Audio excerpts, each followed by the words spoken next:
just saying I was having problems with Granicus, but I can do my own recording, so I'm good.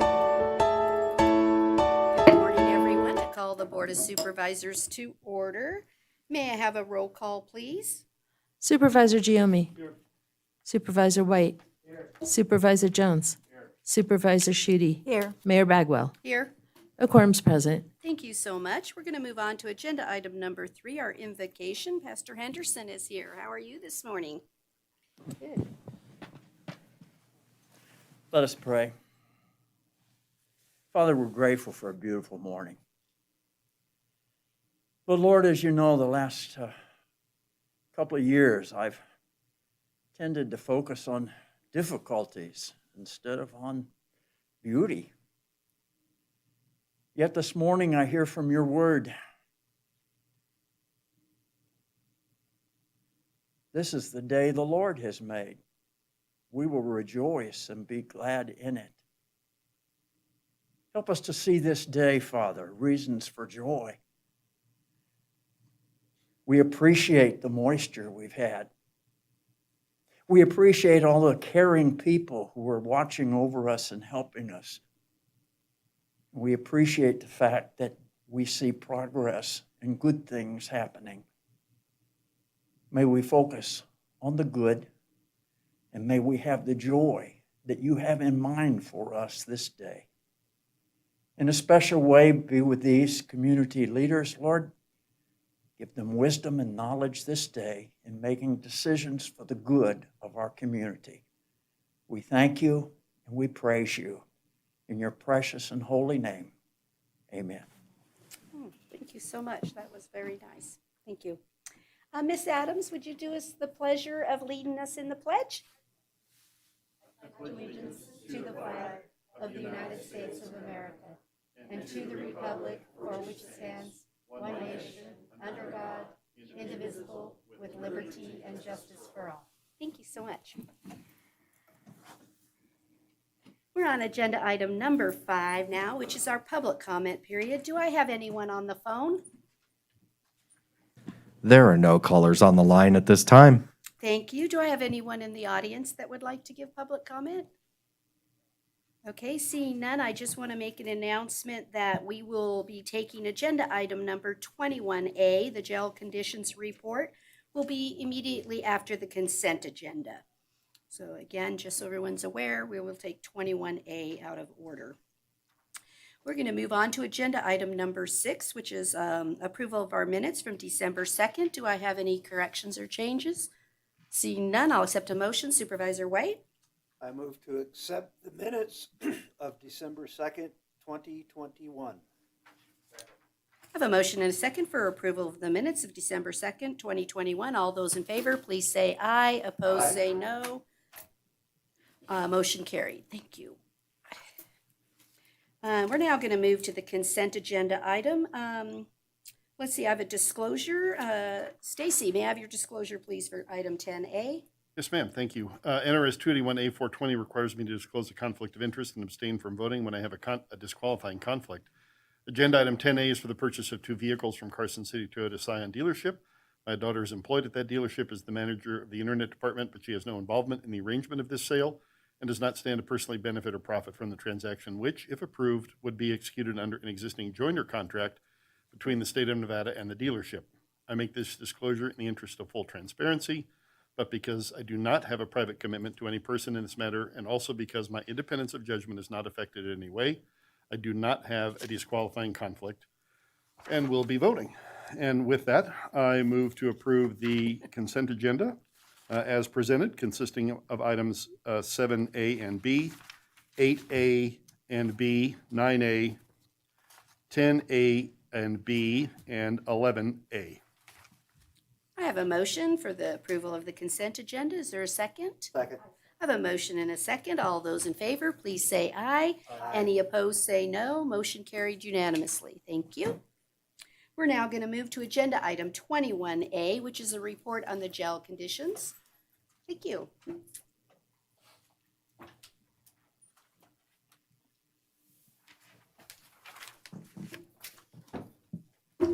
Good morning. Morning. So currently, the jail is right now getting back to 2019 numbers. I don't want to say 2020 numbers because of COVID. So right now, we're running about average within the jail. No deaths to report for the year, last year, 2021, which is a great thing for us. Not really much other to report. We redid some of our floors inside the jail, inside the pods. They're 20 years old, and we had a company in there and refurbished 3 of our pods, and we're looking to do some more of the floors this upcoming year. Does anyone have any questions on the first part of the discussion? So just in general, our job here really is to inquire about jail conditions and things of that nature. Do you see any needs or anything on the horizon over the next 3 to 5 years that we need to be addressing? I'll let Ron talk regarding the building itself. Thank you. Good morning, Board. Ron Reed, Facility Maintenance Manager. Yes, the building is getting, starting to show its age. It is 22 years old now. There is, on our general CIP, you'll see it coming up here pretty quick. There is quite a few different items I've targeted on that. One of the things I'm here for today is the fence extension on the back loading dock. We've been going back and forth with the manufacturer and the fencing company and trying to get it to where it's approved by the building department. We just finally got authorization this last week to go ahead and proceed with the permit from the building department, so we will be proceeding with that here coming up shortly. As far as big ticket items, yes, there is quite a few. I'd like to finish with the flooring projects. It is quite extensive because it puts a lot of burden on the jail staff when we are doing the floors because they have to move people around. We have to make sure the count numbers are down to the right number to where they have the room to move people around and stuff like that. It really puts a large load onto them as far as continually moving people. So we're not holding up a contractor who's in there doing the work for us.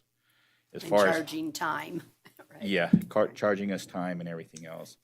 But like I said, there is quite a few different items that we have coming up in the next 5 years that you'll see on the new CIP list that's going to be coming forward. But you're not seeing any issue that you don't think we as a board can address? You'll be able to spread that out and meet the needs? I believe so. Okay, I good. believe so. Good. Okay, does anyone? No other questions? Okay, thank you. Thank you. Do you have more? Is that it? That was too easy. I got to come up with some more questions. That was just too easy. Okay, let me make sure. Just a second. Yeah, it's just a discussion only, so thank you. Okay, we're going to now move on to agenda item 13A, which is discussion and possible action regarding the appointment of 3 members to the Cultural Commission, each for a term that will expire in January of 2025. We have quite a few applications, just for everyone's information. Mr. Pattison was unable to make it this morning. He fell ill, but he would like us to still consider his application. We told him that would be fine. We would do an application review for him. So just so that we know, Mr. Pattison will not be present. So we're going to start off interviews. We usually just take them in order. Yes, I don't see Miss Clemens yet, so if we want to start with We'll your start thought. the next order, and we'll come back and pick up Miss Clemens last if she comes. Miss Scott, welcome. Good morning. Good morning. You've been through this before, but just I for the have. audience and everyone, it'll be the same process for all of them. Doesn't matter which position you're applying for. We go through and really just talk to the applicants. We'll each ask a question or two, depending on what's the pleasure of the board. And then at the end, we'll make a decision for the appointments. So thank you for reapplying. So my question in general is funding of the arts. can you tell me what you think the role of the Cultural Commission is in obtaining funding? Sure. The Cultural Commission is in an interesting spot because it is attached to a governmental agency, which limits some of the funding sources that it can apply for. But as part of the city, there are also some federal funds that it can apply for that other entities can't, which is a really interesting designation and something that I think the Cultural Commission really can push forward. It was tough to push that forward in the last year because we didn't have a dedicated staff member that was looking at arts and culture, and we now have the arts and culture program manager with CTA, so that's going to be very helpful. Obviously, grant writing is a very difficult process and not something that the commission could dedicate the time that it needs. So I think that there's some federal funds that are certainly going to be available for public art projects and other things like that that we can partner with the CTA on. And other than that, beyond other city funds, it's tough to be applying for other funding because you don't want to be competing with the other arts organizations in Carson City. We don't want to be taking funds away from our nonprofits that are already competing with each other for the limited funds for the arts. So I think that federal funds is probably our best bet, especially right now as there are a lot of federal funds coming into cities and counties. Can I actually just delve into that a little bit more? That you don't want to compete with the other arts organizations, but then how do you implement the master plan without funding? There are funding sources that they cannot get as nonprofits. And I think that a designation as part of a government entity allows us to tap other sources that they can't get. So we are really broadening the spectrum of those funding sources that are coming into the arts in Carson City. Thank you. Supervisor Giomi? Thank you. Thanks, Sierra. The city and the CTA are working on a public art policy right now. In your opinion, what key components should be included in this public art policy? In the public art policy specifically, I think we've been looking at one of the ideas that we floated is creating a cultural district downtown to increase cultural tourism, which we obviously really want to boost after the pandemic. So I think that in a major infusion, a very visible infusion of public art in the downtown area is going to be really key, just so that there's visibility to it. Because I think so often when we have public art kind of scattered around the city, people don't know about it. They can't see it. So I think having a really a concise cultural district where we can really make a statement about what we're doing and why we're doing it and bringing cultural tourism and also bringing that to our community. So I think that's the most important step right now. Supervisor White? Thank you. Good morning. So how does promoting a cultural environment stimulate economic development? Yeah.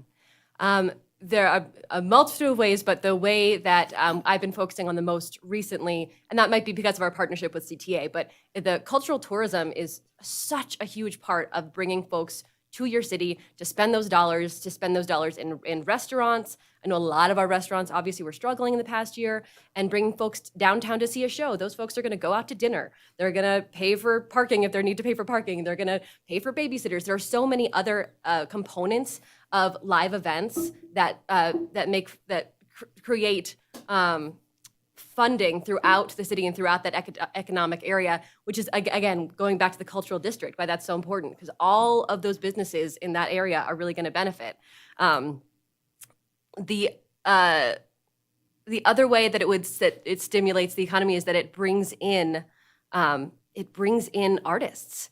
Reno created the artist lofts, and that whole downtown area now is revitalized. It's they're doing amazing things because they've committed public dollars to their artists and to their arts organizations, and that has paid for itself over and over again with the amount of folks that are coming into that area and supporting other businesses that are not arts related. Thank you. Supervisor Jones? Morning, Sarah. Good morning. This is a relatively new commission that I anticipate is going to require additional time to get some of the programs going. Mm-hmm. Do you have the time, and are you willing to devote and commit to this? And I also feel very strongly, if you're on a committee, you need to attend the meetings. Are you willing to make this commitment? Absolutely. And I think over the past year, I have committed a lot of out of meeting hours as well. We've been drafting proposals, creating the cultural district, and doing a lot of I feel when I'm writing a proposal, I come from the world of grant writing and grant making at the Nevada Arts Council. So getting that quantitative and qualitative data is really important. And so I've been working a lot on pulling that data about Carson City and about, to Supervisor White's point about, those numbers. I want to see the hard numbers of how the arts are actually affecting the economy. So that's what we've been trying to do. So we're not just giving you words, we're giving you backup data. So that's what I've been working on with Deborah the last couple months as she's been in, and we're really excited about where we're going, and I'm excited to continue that work. Thank you. Supervisor Schutte? Hello and good morning, Good and morning. thank you for wanting to do this. A function of the Cultural Commission is to encourage the provision of cultural and artistic facilities and features in public and commercial construction. What might you consider to be a cultural and artistic facility or feature? That we currently have? Or just in general, how would,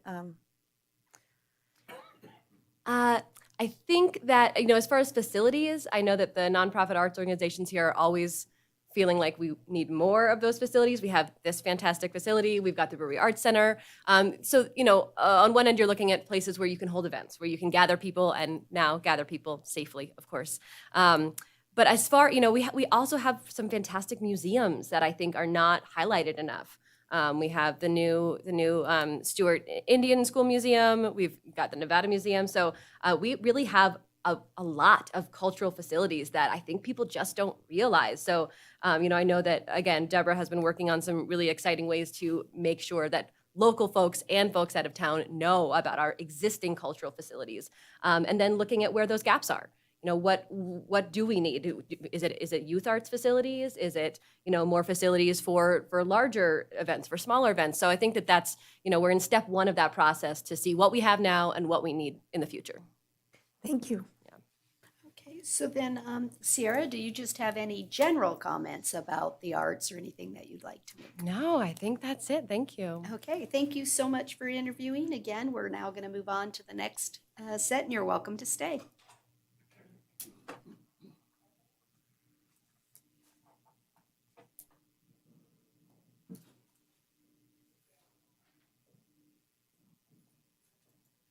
Good morning.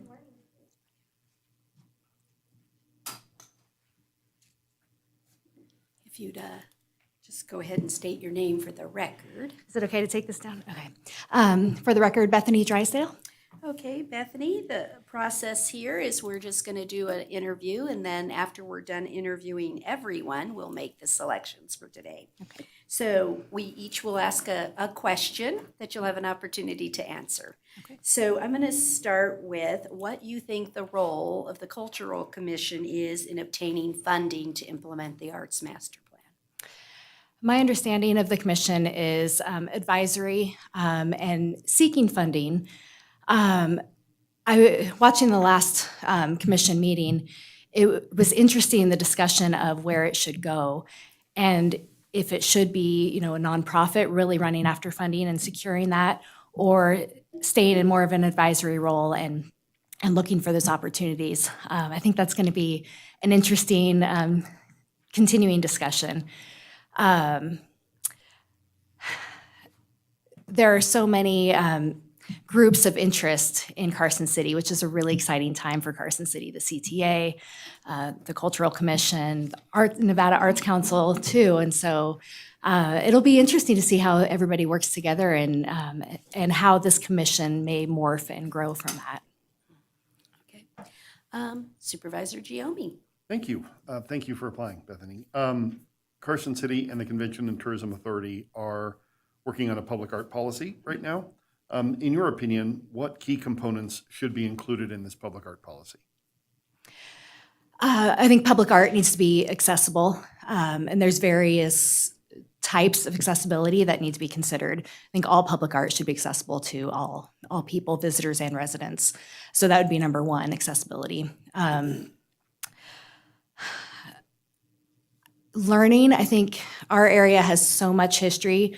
Art, there's some art that is just, pleasing because it's art, but I think that for public art, there needs to be a learning component to it. I feel very strongly that art should tell the story, that art should, in our area especially, tell the history or tell of the culture of our area. So that would be number 2 for me. I'm sure that in deep discussions, we could probably make a whole list of things, but I think those are 2 really key components that I would push for. Supervisor White? Thank you. Good morning. Morning. How does promoting a cultural environment stimulate economic development? You probably know from my resume that I come from the tourism industry. I think that a place where people like to live is a place where people like to visit. So creating an area where the feel is vibrant, and I don't want to get too mushy into vibe, but I mean really the vibe of a community, the feeling of it, and that is, I truly believe, through arts and culture, music, those things that are visible and then intangible as well. Like I said, the vibe is an area where people want to live, and people who are happy living there and they're out enjoying those cultural components. Visitors see that and they want to feel that as well. They want to come to a place not where there's just great restaurants, just assets, but a feeling that they can go home and take that feeling home with them. That's why they're taking vacation in the first place. So I think a community that can create that feeling is a place where visitors want to go, and visitors are spending their money. I hate this term, but I know it's a well-accepted term, heads and beds, and that's driving room taxes, driving sales and use taxes. That's economic development. That's keeping people employed in our restaurants, in our gift shops, in our gas stations, everything. So I don't think that there is a way to separate culture and a resident experience from a tourism experience and economic development there. Thank you. Supervisor Jones? Morning. Morning. This is a relatively new commission that I anticipate is going to require additional time to get some of the programs off the ground and going. Do you have the time, and are you willing to serve and go to regular? I'm an advocate that if you're on a commission, you should be at the meetings. Are you willing to do that? Absolutely. I work in Reno. I work for Washoe County. We do have the option to work remotely when needed. I have cleared it with my supervisor that I can take personal leave when I need to dedicate the needed time to this. I live 3/4 of a mile away, so it's not difficult to get here. I believe in being in person being in person as well. Even at Washoe County with the option to work remotely, I like to be there. I like to be a part of the conversation in person when you're on Zoom or we use Microsoft Teams. It's difficult to see the reactions of the people that you're talking to. It's difficult to see the body language.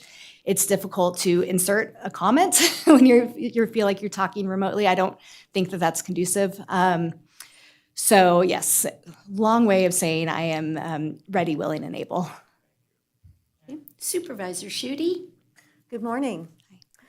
A function of the Cultural Commission is to encourage the provision of cultural and artistic facilities and features in public and commercial construction. What might you consider to be a cultural and artistic facility or feature? Well, I think the very obvious ones are the arts along the freeway. I mean, that has to be in the planning stage. You can't come in after the fact and say, we want to add some art here. So I think that was really well done, adding those artistic features along the freeway when that was expanded. Buildings, leaving space for art, leaving, if it's working with a developer to maybe have a plaza area where public art can be installed. This may be getting a little out of my lane, but providing incentives for adding art components with developers. So I think, forgive me, I want to go back to your question instead of going on a tangent, but I think there's a lot of work that can be done with developers early on in the planning stages and commissions working together. being in an advisory role, being able to provide input on, hey, we see this project maybe coming down the line. Did you know that this, because I think the Cultural Commission is, a body of experts. Did you know that this area has a cultural component? Did you know that this is very close to this other art installation? Can we tie the two together? Can we make this a more inclusive feel? So I think there's a lot that can be done along those lines. Thank you. Thank you. Okay. Bethany, do you have any just like final comments about why you want to serve or about the arts in Carson City? Yeah, for so long I worked for the state of Nevada. It was a wonderful experience. The Nevada Division of Tourism is a really, really exciting and excellent organization. Now working at the local level in Washoe County, I've really seen how local boards and commissions and local bodies really effect change in their community.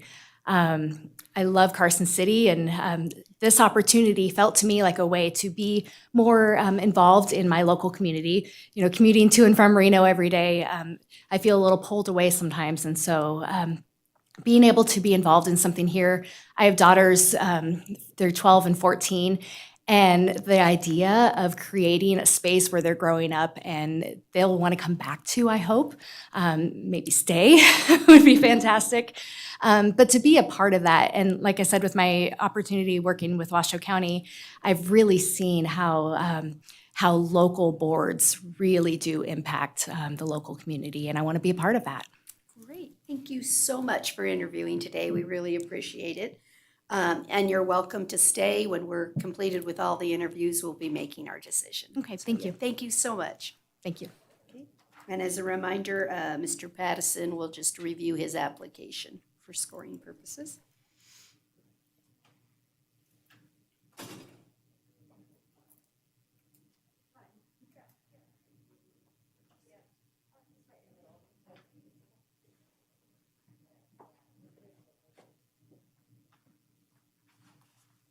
Good morning. Good morning.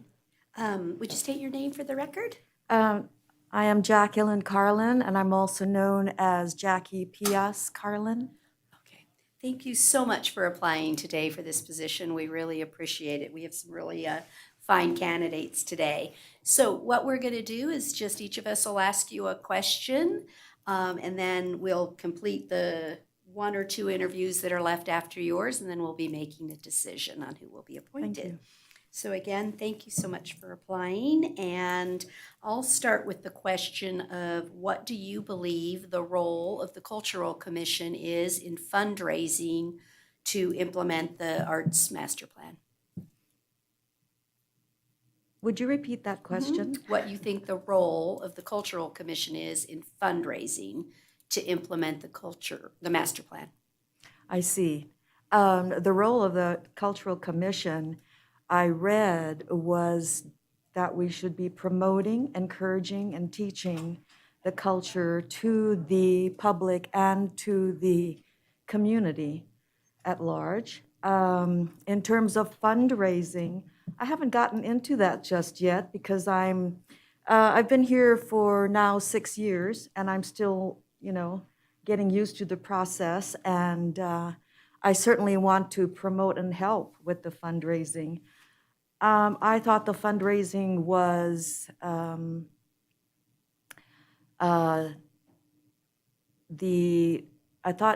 the obligation of the tourism, but I don't know. That might be wrong. There's no right or wrong answer. It's to see what you think. I think we just need money for the arts and culture, right? Every organization, right? And so we're just looking for your thoughts. Yeah, on how money to could obtain come funding. from a lot of the cultural events and participation of the subcultures. Okay, thank you so much. Supervisor Giomi? Thank you, and thank you for applying.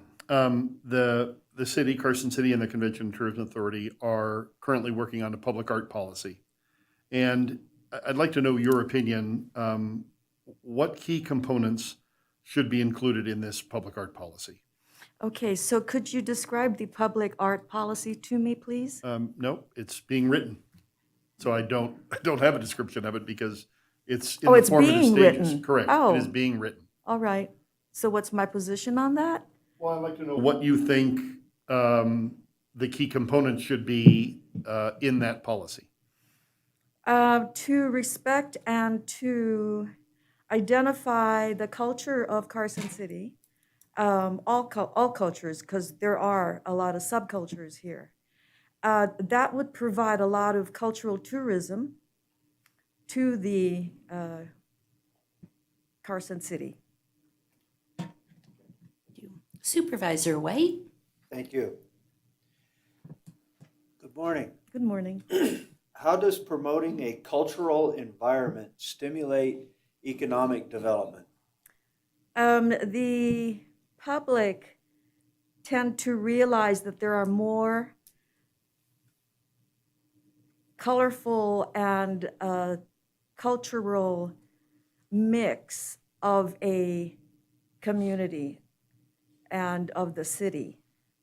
I come from a multicultural background, so I've seen many events and education taught to the community by having events pertaining to the cultures that live in a certain area.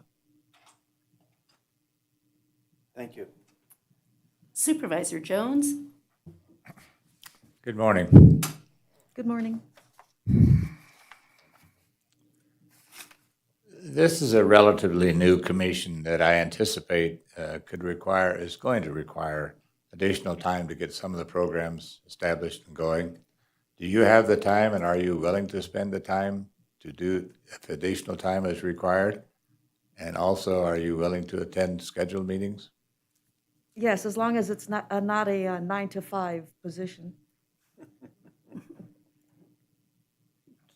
I have the, yes, I have the time. Supervisor Schutte? Good morning, and thank you for applying. A function of the Cultural Commission is to encourage the provision of cultural and artistic facilities and features in public and commercial construction. What might you consider to be a cultural and artistic facility or feature?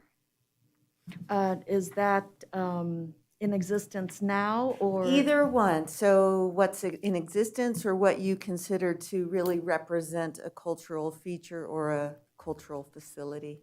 I would say upgrading of the community center would be a really good asset to the community.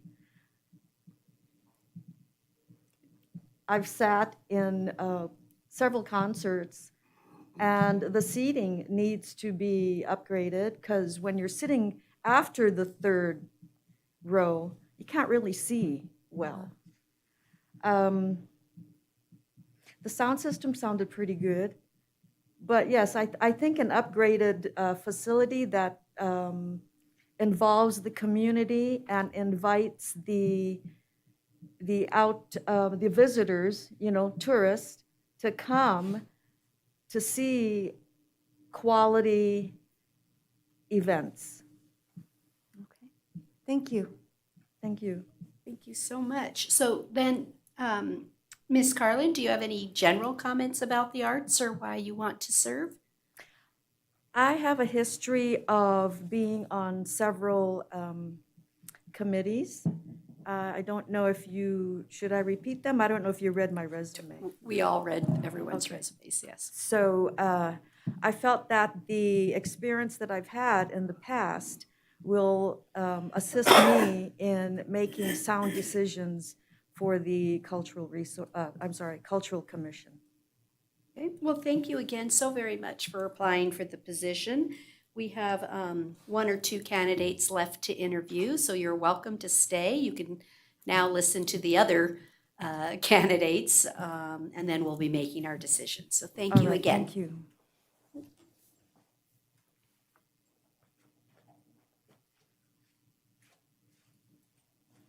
Good morning. Good morning.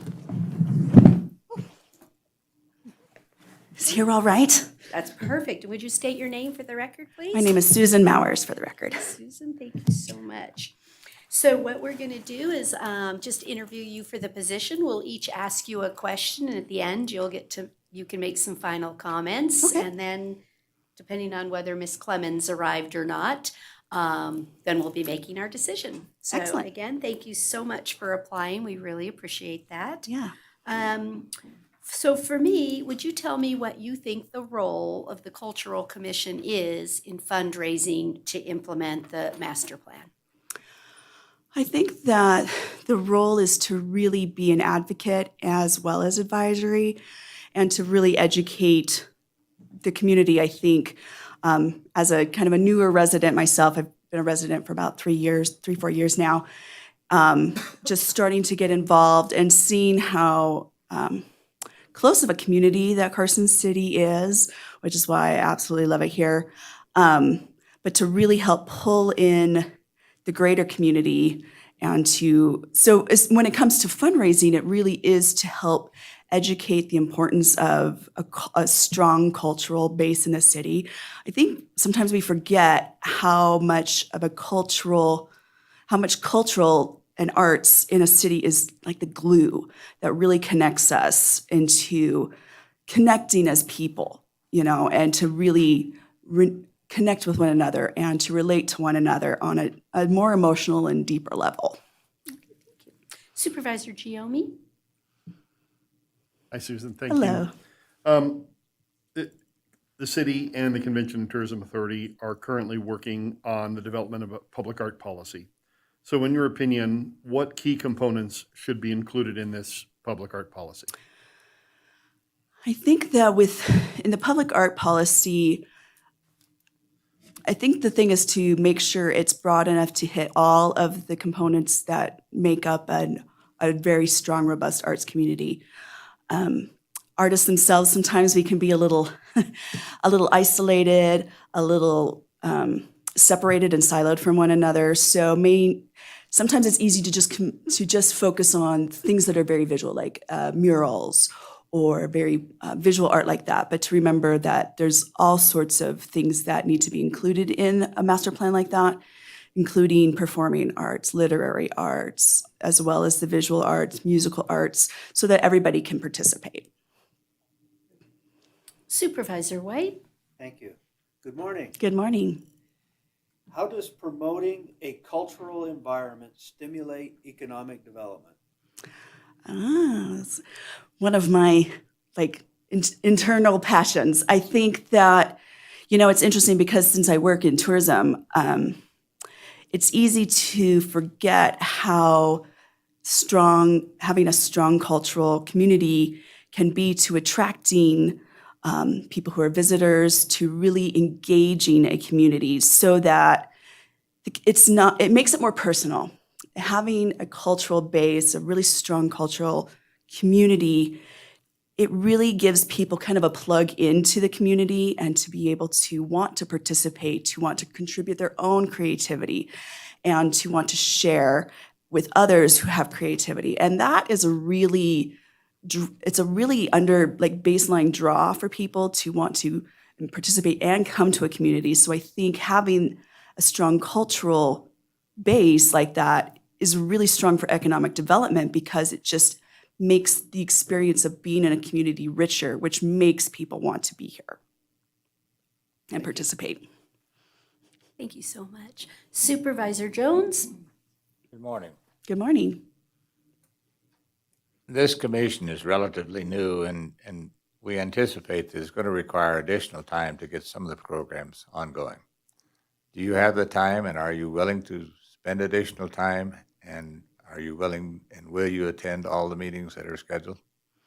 Yes, I'm really excited to be a part of the community and to contribute. And luckily, because of my role in my work, I have a flexible schedule, and they are also very supportive of the community.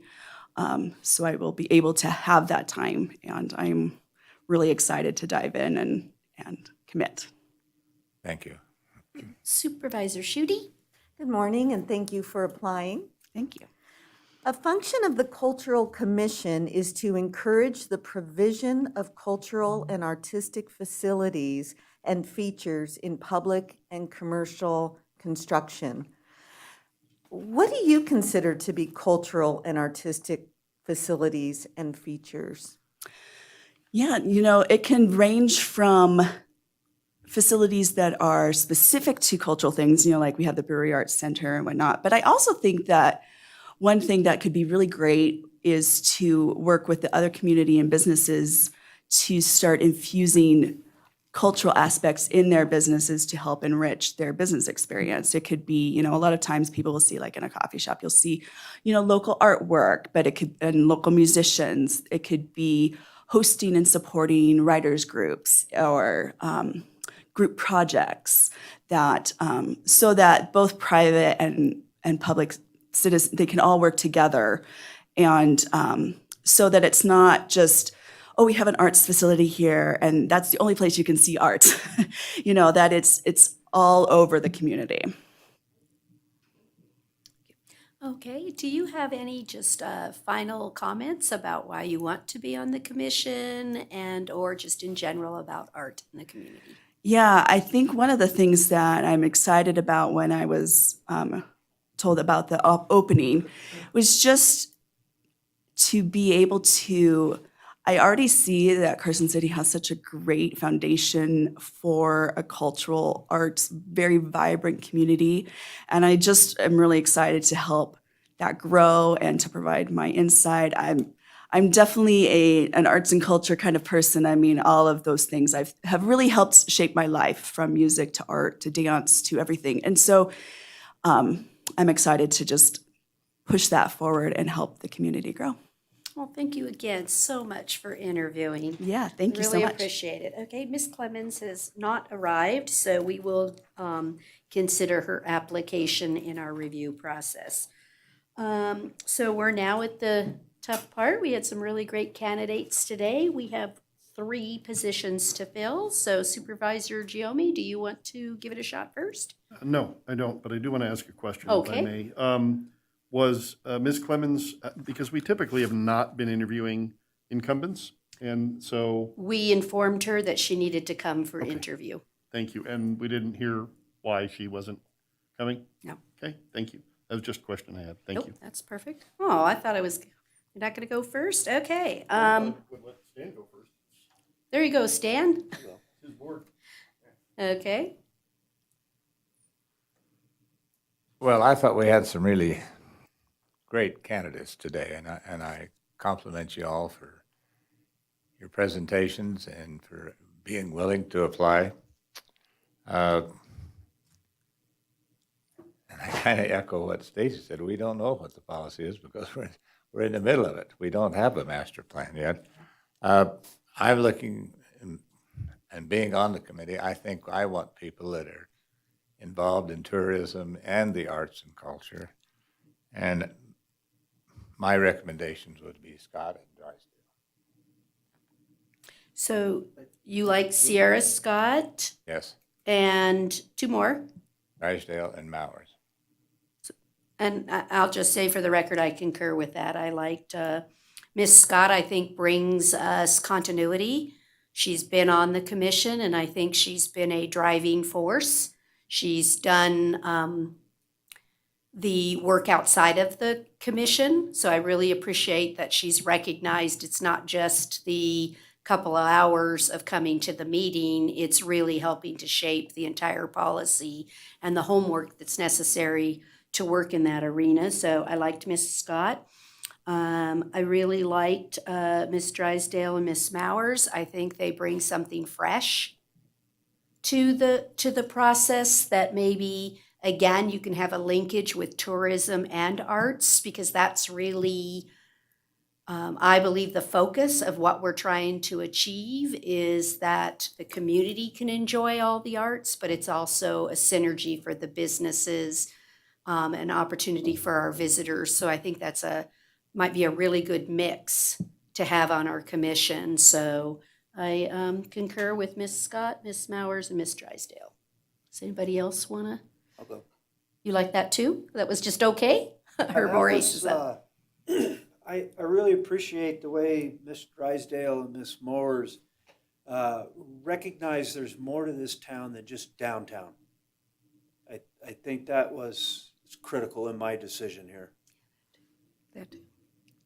Well, that's Makes the other, we laugh up here just so you guys know, once we get 3 on the same page, the other 2 are kind of, doesn't really matter what their comment is, but I want to give them an opportunity to say good things about the applicants, Ms. Schutte. I so appreciate everyone who applied, but yes, my top 3 were the same 3, and wow, oh my, the breadth and depth of knowledge is so inspiring. So I am confident we're in good hands from all the applicants, but I'm excited about this commission. Okay, Well, just to make it official, I'm in agreement, so. there you go. That was easy. Supervisor Jones, would you like to make the motion? Yes, thank you. I move to appoint Scott, Drysdale, and Maurer for each for a term that expires in January 2025. I have a motion and a second for the approval of Sierra Scott, Susan Mowers, and Bethany Drysdale. All those in favor, please say aye. Aye. Aye. Any opposed, say no. Motion carried unanimously. Who seconded? Thank you. Supervisor White? Thank you. Thank you. Thank you all so much, and I hate to tell you, but get to work, right? With taking an appointment, get to work. Thank you all so very much. Thank you. And for the record, I do want to indicate too, just for those that were not here, Ms. Clemens, Mr. Pattison, we did do the review. I know all of us were scoring. We did look at the applications, and these candidates also had extensive art backgrounds in their resumes. So I just wanted to let you know that. Okay, is everybody all right that we keep on going? Okay, then we're going to move on to agenda item 13B, which is discussion and possible action for the appointment of 2 members to the Carson City Planning Commission, each for a 4-year term ending on January 1, 2026.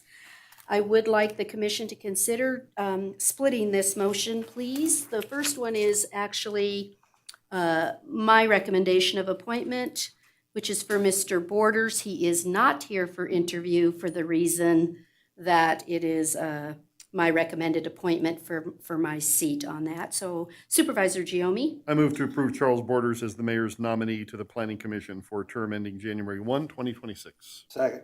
Motion and a second to approve Mr. Borders as the mayor's nominee. All those in favor, please say aye. Aye. Aye. Any opposed, say no. Motion carried unanimously. Thank you guys for that very much. So now we have an open position for our at-large. I believe we're going to start with Ms. Preston. Come on up.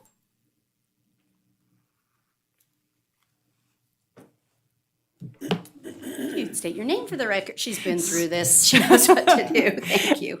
Terry Green Preston for the record. Good morning, Mayor. Good morning, Supervisors. Good morning. Thank you so much for applying to do this again.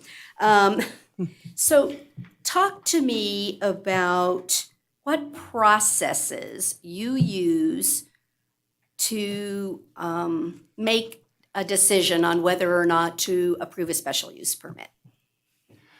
Oh, that's a good one. No, what we do is actually there's 7 findings of fact. And the 7 findings of fact determine whether or not it's in the master plan and it's approved through the zoning, if it's conducive to the neighborhood. I can't, actually definitively tell you all 7 findings of fact because each one of them is varied. And when you look at, there's a basis, but when you look at each one of them, you determine it on the special thing that is in front of you. Because a special use permit might be a daycare center, it might be a billboard, or it might be a business that some people have objections to. So that's where we're at. Okay. Thank you. Supervisor Giomi? All right, thank you, Mayor, and thank you, Terry, for reapplying. Thank you. Personally, as a board member, I'd like to see a revision of our master plan. If you're appointed to this position, how will you personally contribute to the update of this important planning document? We already are. We're working on Title 18 and have been for the last year and a half. And Title 18, like you said, it did need some defining because there are areas in there, some of it was so archaic, some of the words we didn't even know what they were for approved businesses. One was actually a dance parlor where people used to dance until they drop, which was a kind of an odd thing. We found that tattoo parlors were the same as permanent makeup. and one of them is done by cosmetology board, and tattoo parlors are a different entity. However, you have to have a special use permit for both of them, and they're both considered as tattoo parlors. So we've been delving into the details of what is there, what is not there.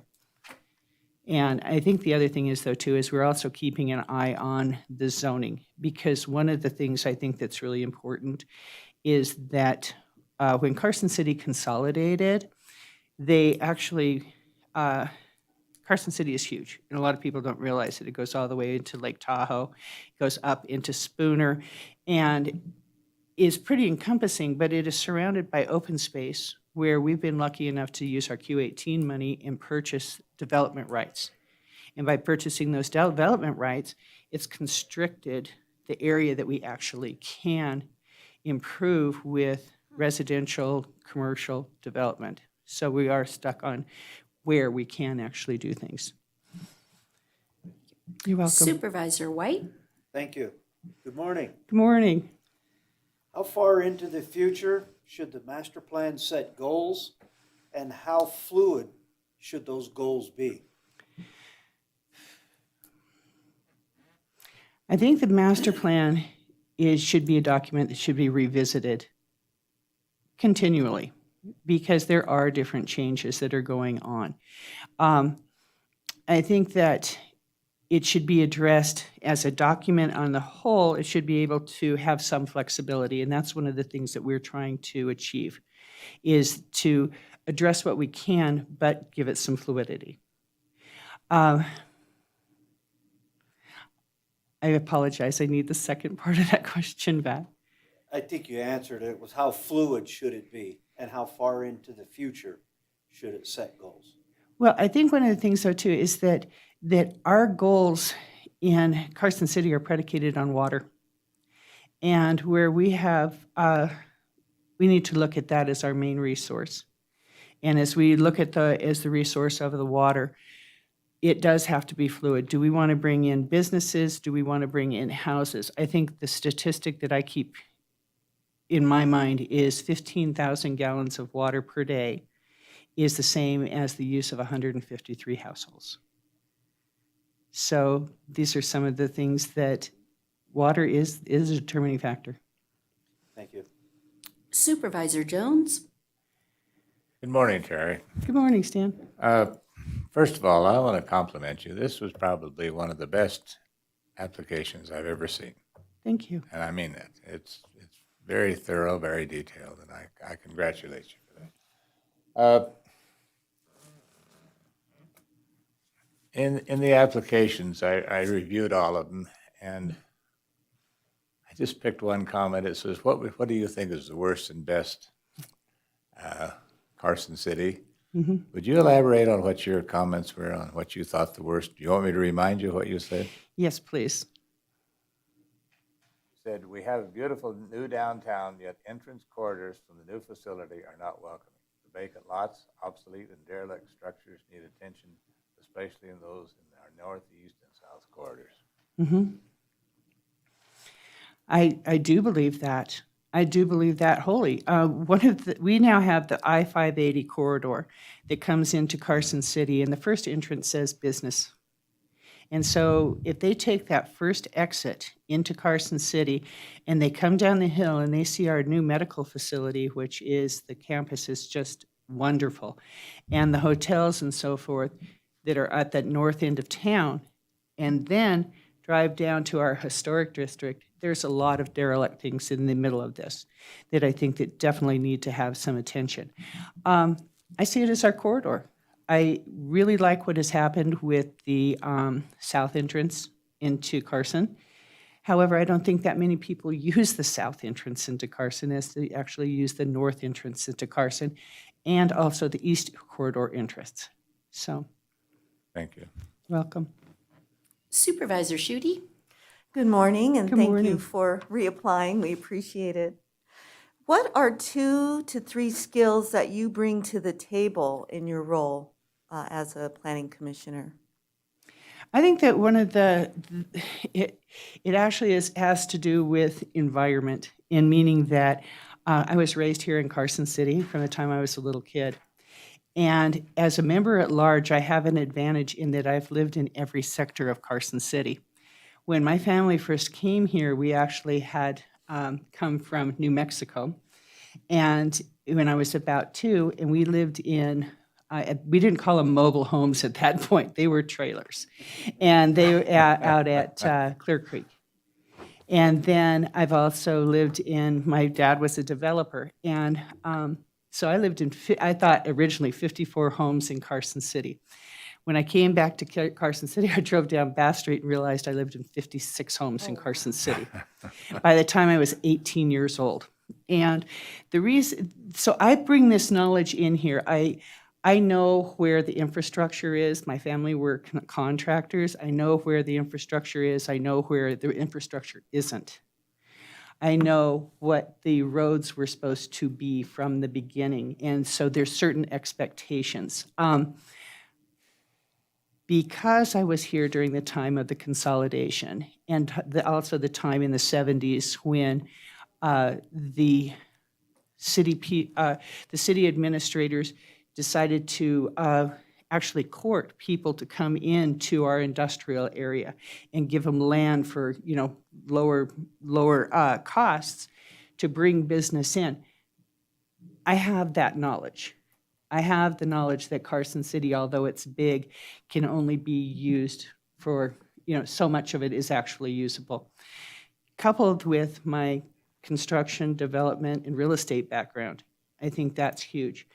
The other thing I bring to the table is something that's unusual, is that I was in the private sector for many years, and then I had the opportunity to be hired by the state of Nevada and manage their leasing and contract services for the entire state.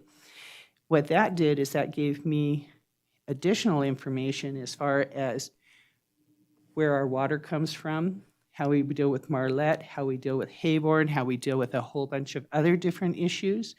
So when I look at this, I look at it as the whole because I've been here, I know the history of it, but I take it very seriously. When something comes up in front of the Planning Commission, I read the documents, I visit the site.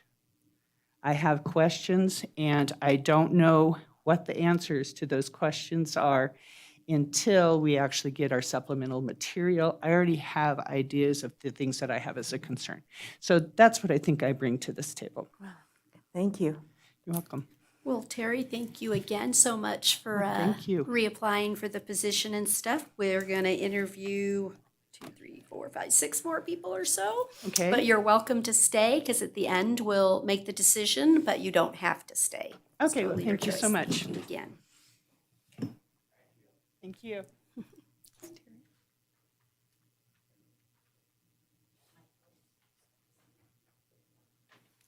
This is Mr. Pelham. Hi. Good morning. If you'd please state your name for the record. Good morning, Michael Pelham for the record, thank you. Okay.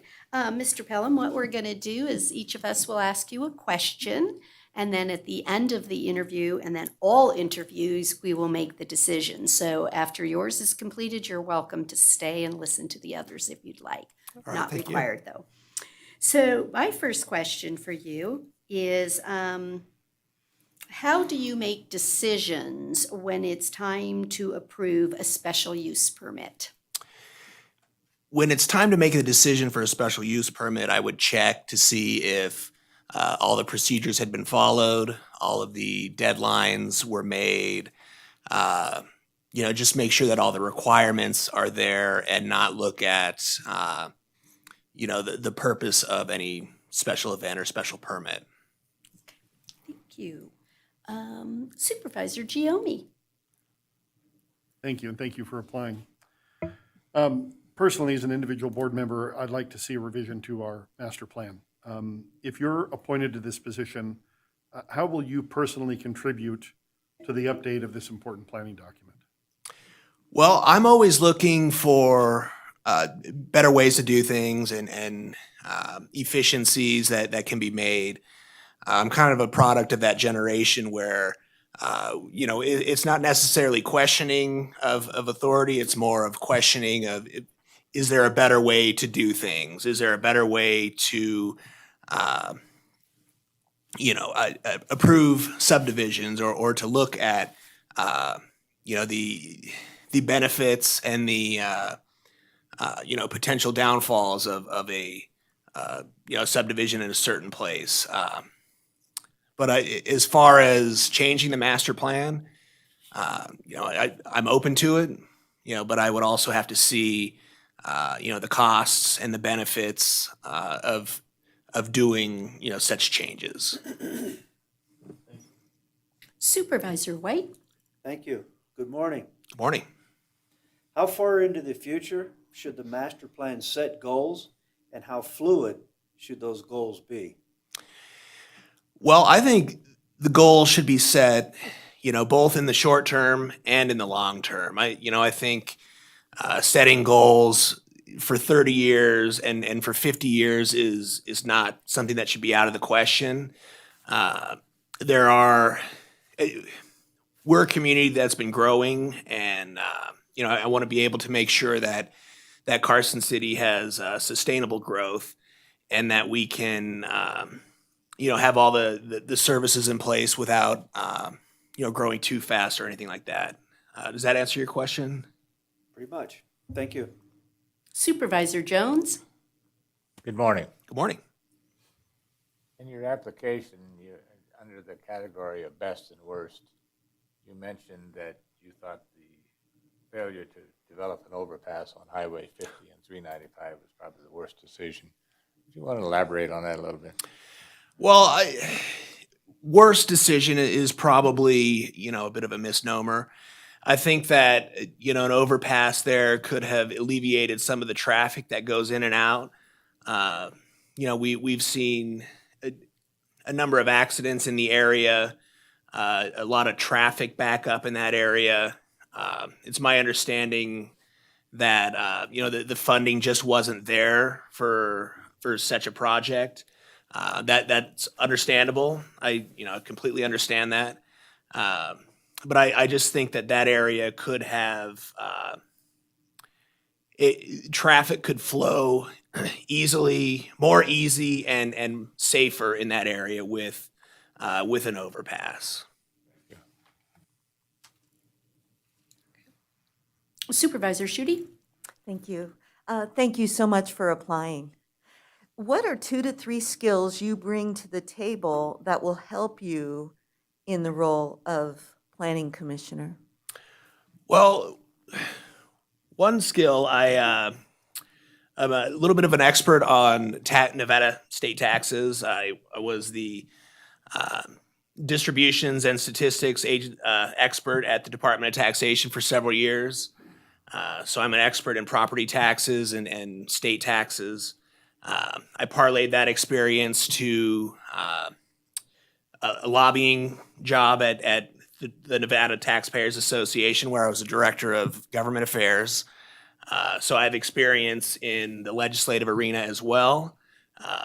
Speaking in front of boards like this is, something that I've done, probably several hundred times. So I've got experience in that area that's going to help. And I'm an unbiased, neutral arbiter of, items that will come in front of the commission. So I don't have an agenda one way or the other. I think most recently, the slaughterhouse has caused, a little bit of some excitement on both sides of the aisle.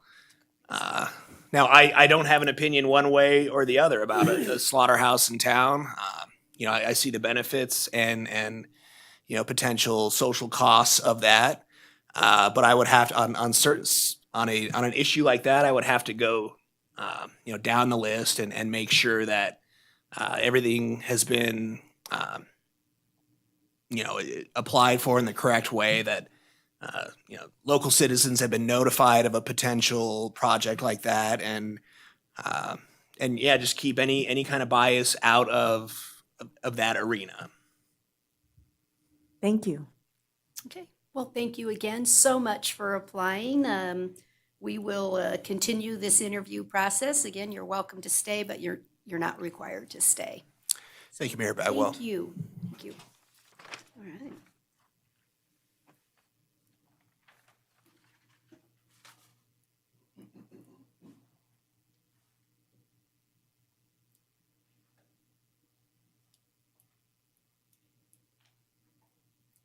Good morning, Ms. Neets.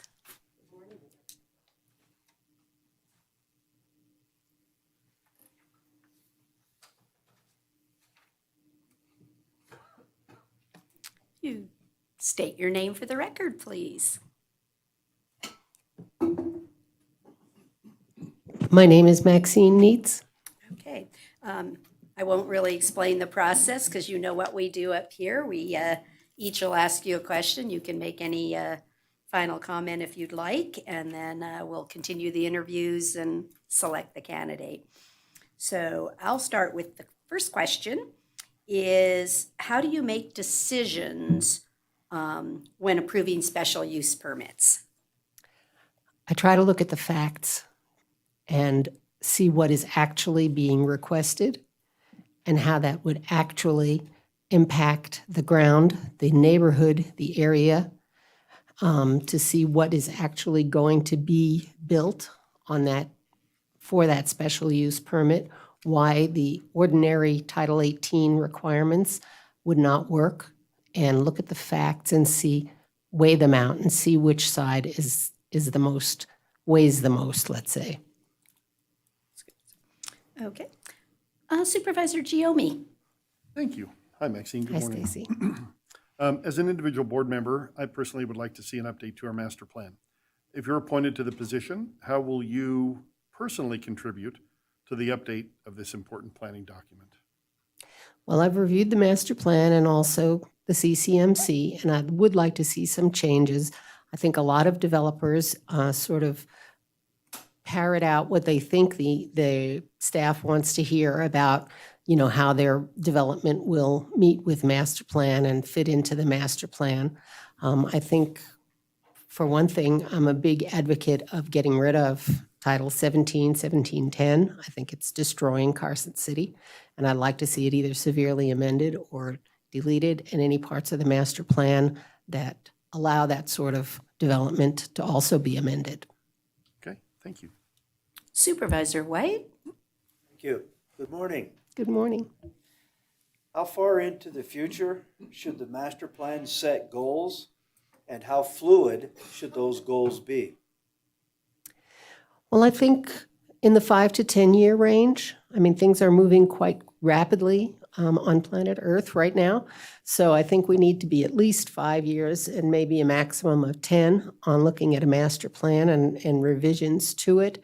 And as far as fluidity, while a master plan is general rather than specific in many ways, I think we need to be sure that that doesn't leave loopholes. So while I'm in favor of some flexibility, I'm not in favor of bending it in half. Thank you. Supervisor Jones. Good morning, Maxine. Hi, Stan. In your application, there was a place to comment on what you described as the worst thing that has happened in Carson City. Do you want to elaborate on that? Your comments were CCMC 17. Yes, I find CCMC 1710 to be anathema to a healthy and beautiful city. We established Title 18 to provide minimum lot sizes, and then we went ahead and established 1710 to destroy that. The application I know you guys are going to look at this afternoon, it claims almost 6 acres of open space, but that's all divvied up into little tiny little spots. That's not what we refer to as open space when we approve the quality of life initiative. I think 1710 needs to be restricted to land that has physical limitations, things with slopes or large outcroppings of rock or a river running through it, not just any place the developer wants to squish in more people. So I'm a big fan of seeing that either eliminated or severely amended. Thank you. Supervisor Schutte. Good morning, and thank Good you morning. for applying. What are 2 to 3 skills you bring to the table that will help you in the role of planning commissioner? Well, first of all, I have a degree in civil engineering, so understanding what the developers submit in terms of their plans and their drawings and all of the departmental comments on that, I think I'll have clear understanding. I've served on several boards and commissions here in Carson City, so I understand the process, how applications go through the mill, the role of staff, and so forth. And I've also worked for the New York City Police Department and NASA, so I've been on the government side as well as the private side. Thank you. Thank you. Okay. Maxine, do you have any just final comments? I do have a brief one. I believe that the city should be for the citizens and residents that are here, the ones that pay taxes, the ones that vote, the ones that go out for the organizations and support things like Boy Scouts and Seroptimists and so forth. I think the Planning Commission cannot be pro-developer, for developer, and of developers. I think it needs to be pro-people, for the people, and of the people. And it's time to have more members on the Planning Commission who feel that way. Thank you again so much for applying. We have 3 more to interview, and then we'll be making our decision. Thank you so much. Thank you for hearing me.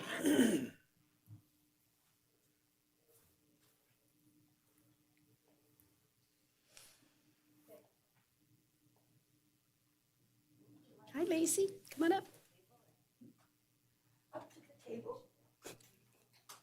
Perfect spot just for you. Come on thank up. you. If you want to come to the center, it'll be easier for everyone to hear you. And Thank you. My notes. so Madam Mayor? if you'd state your name for the record, Hi. My name is DeLacy Sheck. and you can push it again, and it'll just once, and just let it stay green there. Thank Okay, you. thank you. Well, I want to thank you so much for applying. It's nice to see you. Haven't seen you for a little while, and I served with her on the Board of Equalization, so it's good to see you, Lacey. Thank you. The process here, same as when we do other appointments. You've been around for a while. We'll each ask you a question, and then we'll complete the interview process and select the candidate. That'd be So nice. I'm going to start with the first question. Okay. Is tell me how you make decisions when it would be necessary to approve a special use permit. Oh, well, that's a complicated question. A great question, but, you have to, when I make decisions at home, I use the yellow sticky pad. I got the pros and the cons, and sometimes cons become pros, and so a process of elimination of what the law is, and I think the major thing would be what's fair and what makes sense. If it doesn't make sense, it don't make sense. Thank you. Supervisor Giomi? Thank you. Thank you for applying. No problem. As an individual board member, I would like to see an update of our master plan. If you're appointed to this position, how will you personally contribute to the update of this important planning document? Well, first, I think we'd have to read it and evaluate what's not right about it, what's not working, and then go from there. Find out what's not working, and figure out what could be better, what's going to suit the community. Supervisor White? Thank you. Good morning. Good morning. How far into the future should the master plan set goals, and how fluid should those goals be? You guys stayed up all night with these questions.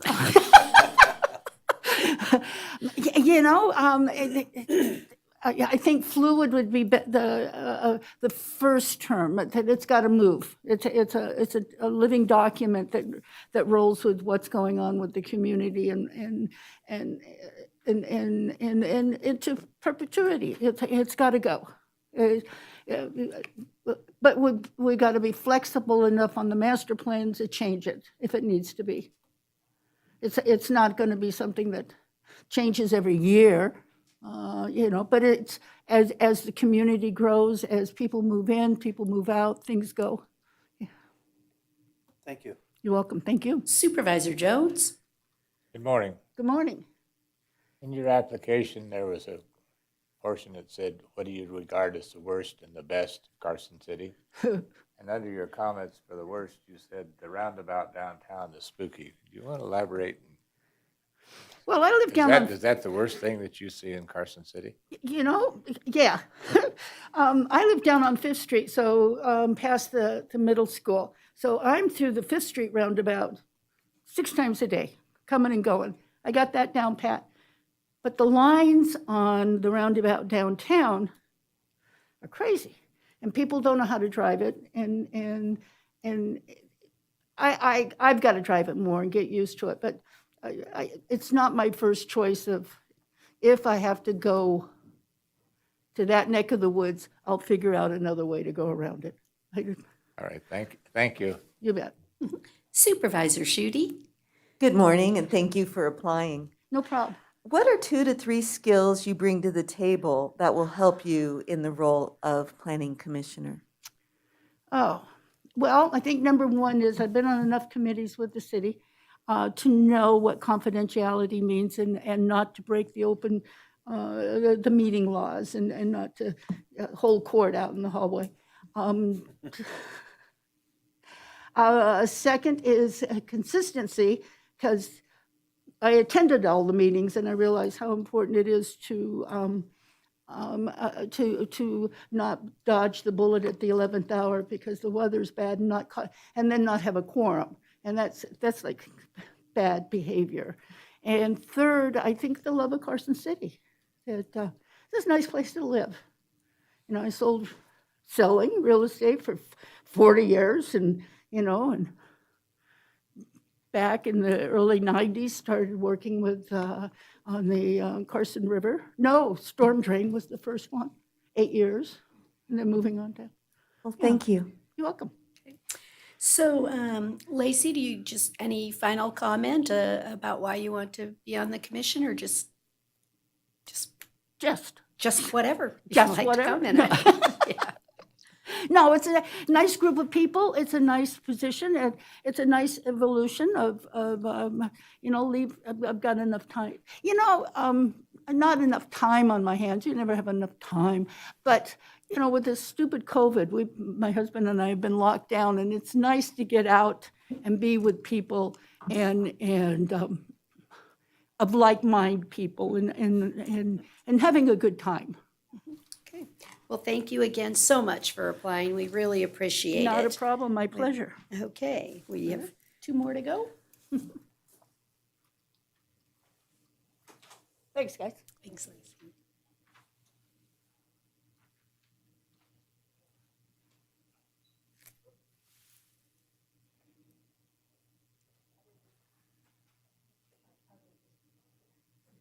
Good morning, Mr. Sims. Morning. Would you please, oops, sorry, I didn't mean to whack you on the microphone. I thought that was me. No, it was me. Sorry about that. Would you please state your name for the record? Sure, for the record, my name is Aaron Sims. Okay, I think you've been through this process a few times before, so you understand. We'll each ask you a question. Then you can make any general statement if you'd like.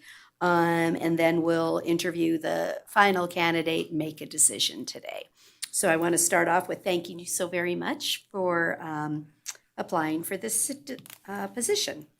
So can you tell me how you make decisions when looking to approve a special use permit?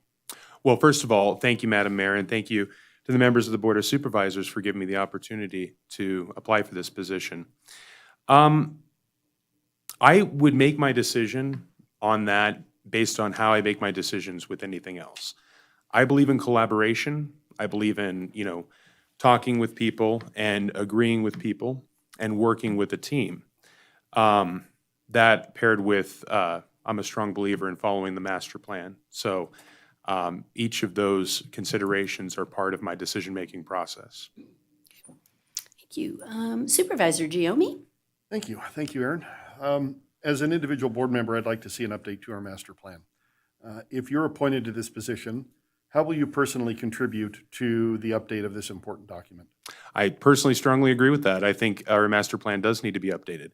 Looking at the future, we know that Carson City is growing and it's going to continue to grow. And I think it's important that we have the proper foundational structure to ensure that we are prepared for an increase of our population. Personally, I'd like to see more attention paid to roads and businesses that are more in the outside corridors of Carson City. And what I mean by that is, we do focus a lot on our downtown. And as beautiful and as wonderful as our downtown is, we have a lot of other neighborhoods that I believe need a lot more attention. So for me, I've always been more of a meat and potatoes kind of guy. As much as I love beautification, I believe that focusing on what I call substantial infrastructure, it would be chief among my priorities if I'm sitting on this board. Supervisor White? Thank you. Good morning. Good morning. How far into the future should the master plan set goals, and how fluid should those goals be?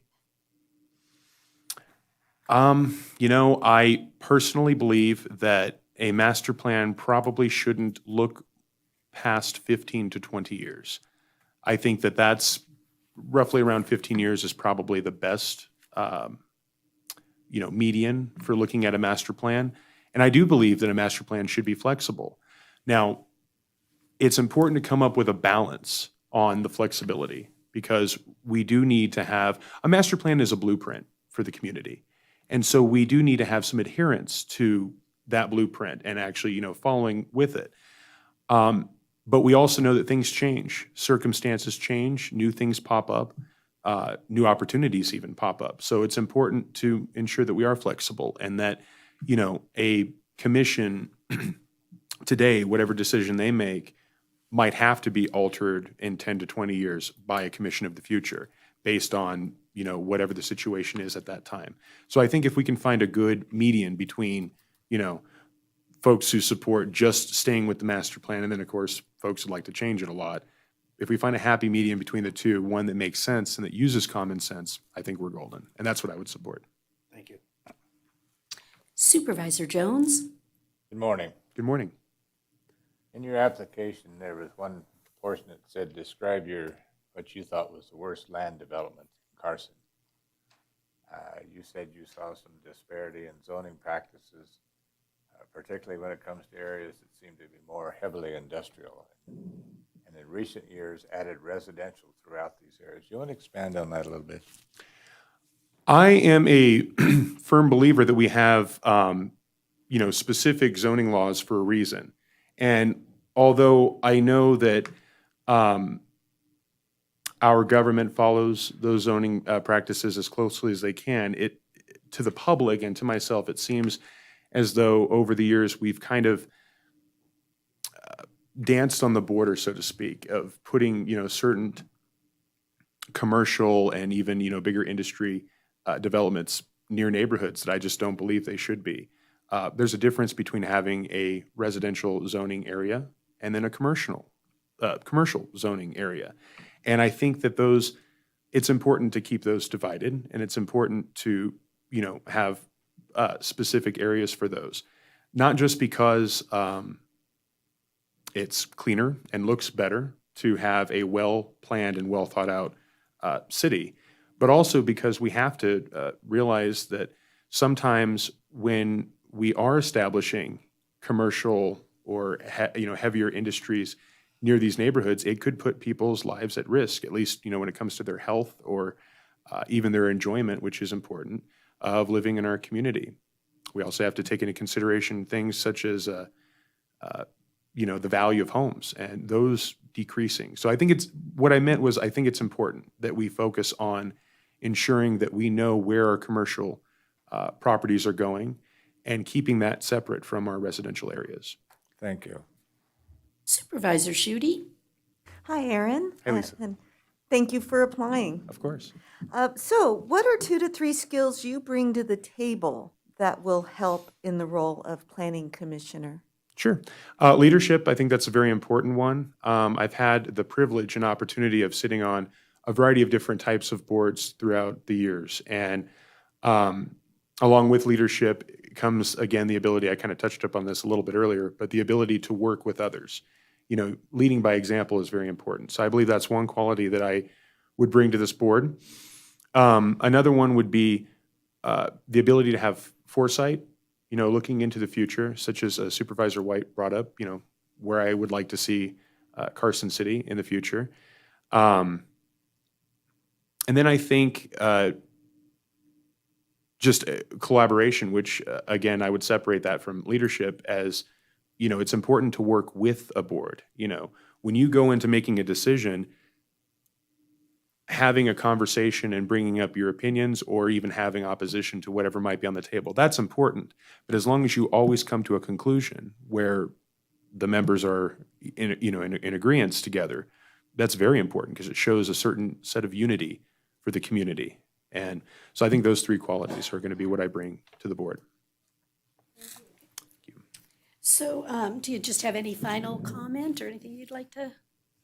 Just that, something I don't think a lot of people know, but when I was a kid, one of my first aspirations was to be an architect. I just love drawing homes and drawing buildings and stuff.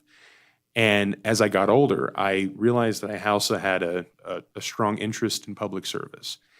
And funny enough, mixing the two leads someone to doing things like being on the planning commission or even being in like urban planning, which is something that I'm going to school for. So, I have a high aspiration in being in urban planning as a whole. So I think that this is a position that's not only right up my alley and would help me, but I believe I can offer a lot of good to the people of Carson City. Well, thank you again so very much for applying. We really appreciate it. Okay, we have one more to interview and then we'll make our decision. So thank you again.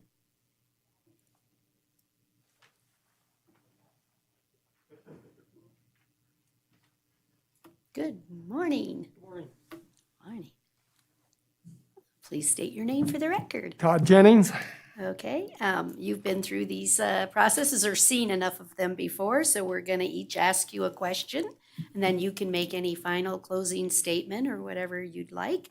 And then you are our last interviewee, so then we'll make a decision for who we're going to select. So I'll start with my question.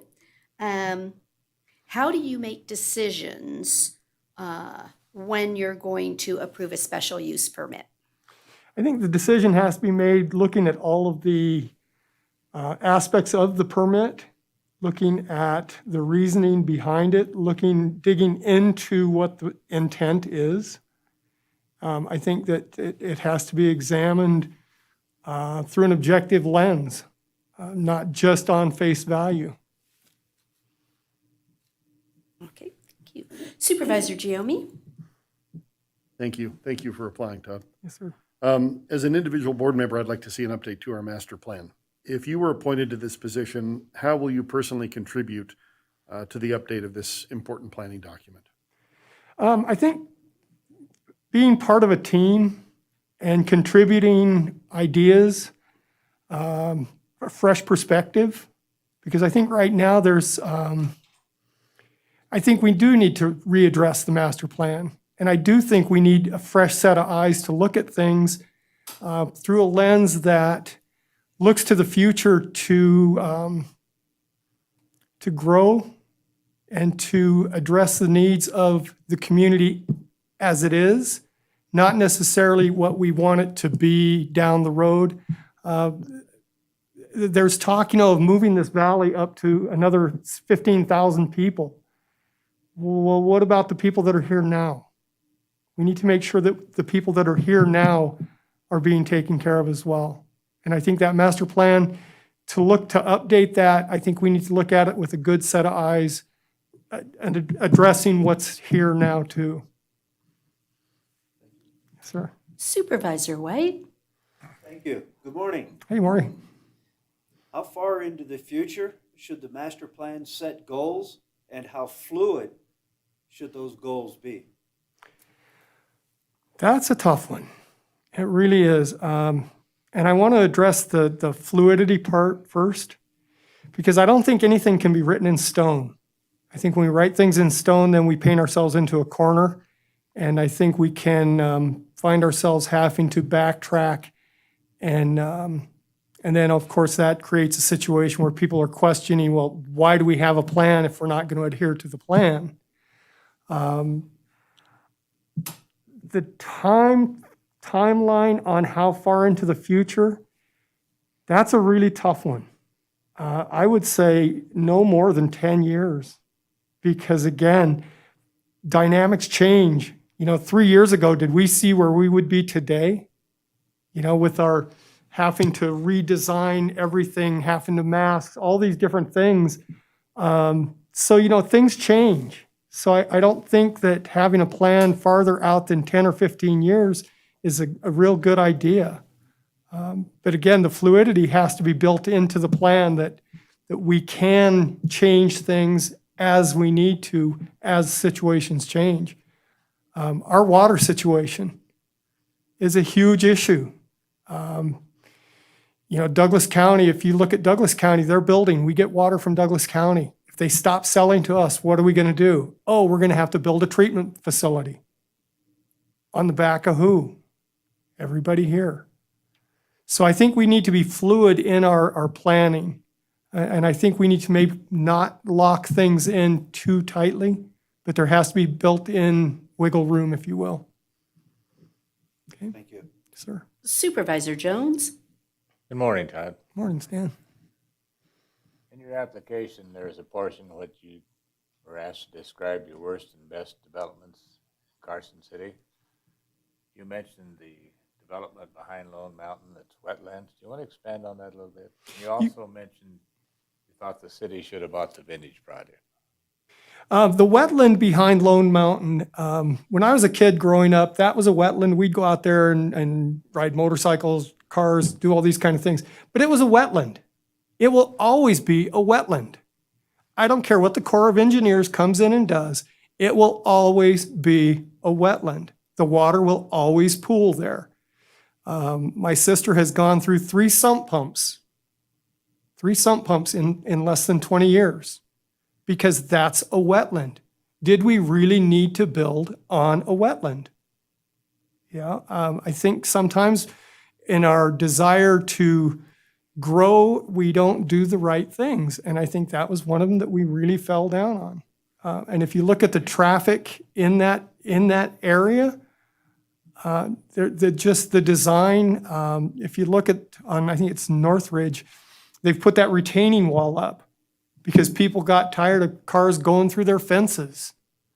Well, gee, when that was developed, why didn't somebody look at that and say, I'm sorry, but that road isn't going to be the best. It's not the best plan.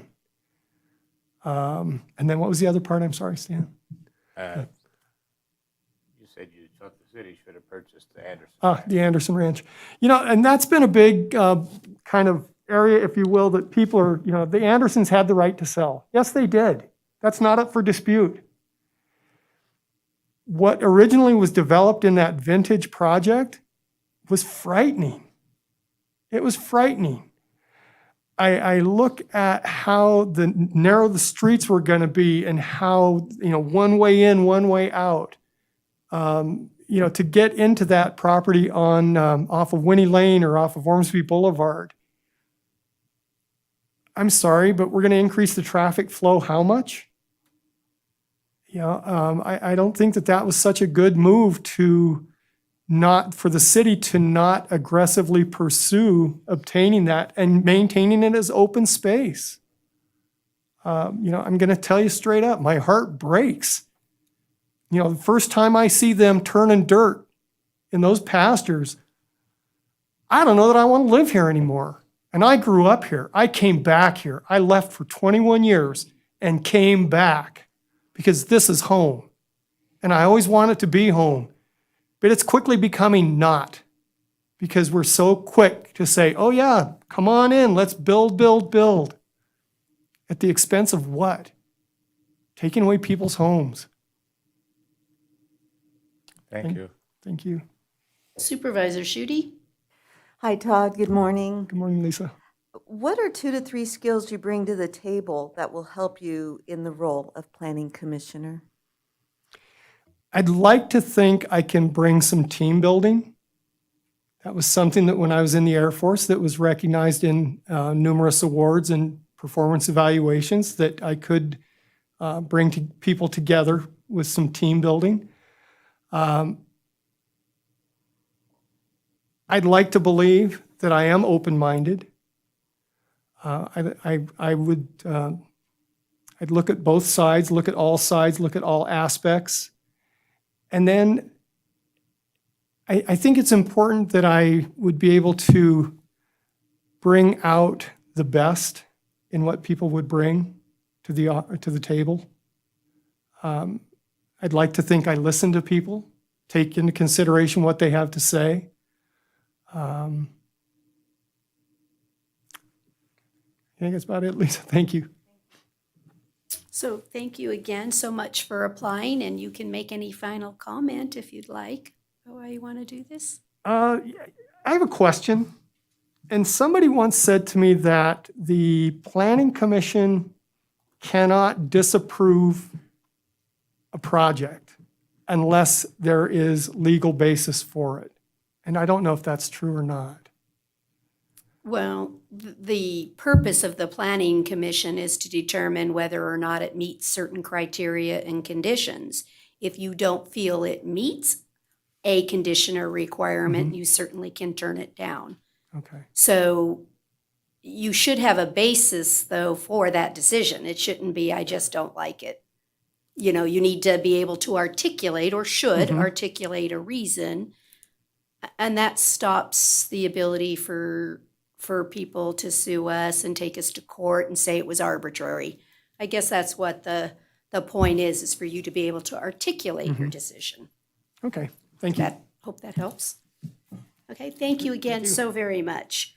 Now we're back to our normal tough spot of making an appointment. We certainly had some fine candidates today. Does anyone want to go first? Supervisor Giomi? I think the Planning Commission is, next to this board, one of our most critical boards. They make decisions that affect the entire community. And because of that, the people that sit on this need to understand the role of the Planning Commission, need to have, in my opinion, a solid understanding of the laws. I heard from some of the candidates some things that are not factually accurate. And those things concern me a little bit, because while we can educate people, I would hope that someone we bring into the Planning Commission has already been educated or taken the time to educate themselves. So having said that, two people stood out to me as meeting that criteria and factually understanding the role of the Planning Commission, and that was Maxine and Terry. So for me, I would lean towards Terry because she's currently on and has only served a term, and I think she served well. So Terry would be my nomination. Okay. Supervisor Jones? Well, I would like to echo what Supervisor Giomi just said. And also, this Planning Commission takes a lot of heat off of us. They make decisions that we don't have to make. And there are some very qualified applicants here today. I would agree with Supervisor Giomi.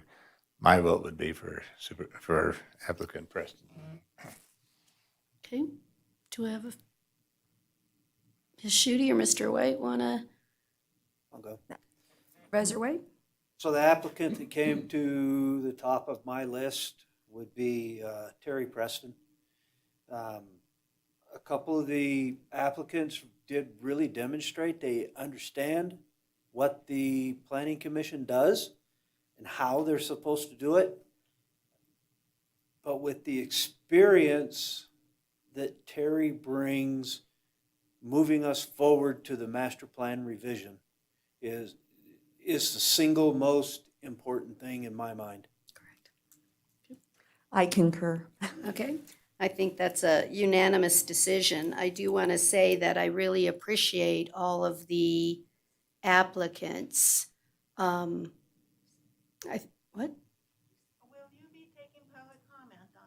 No, no.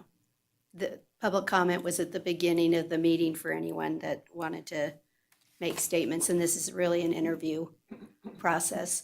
I think that we're all correct, that this is a really important commission. They serve an important role, and I was very pleased actually to see that we had choices.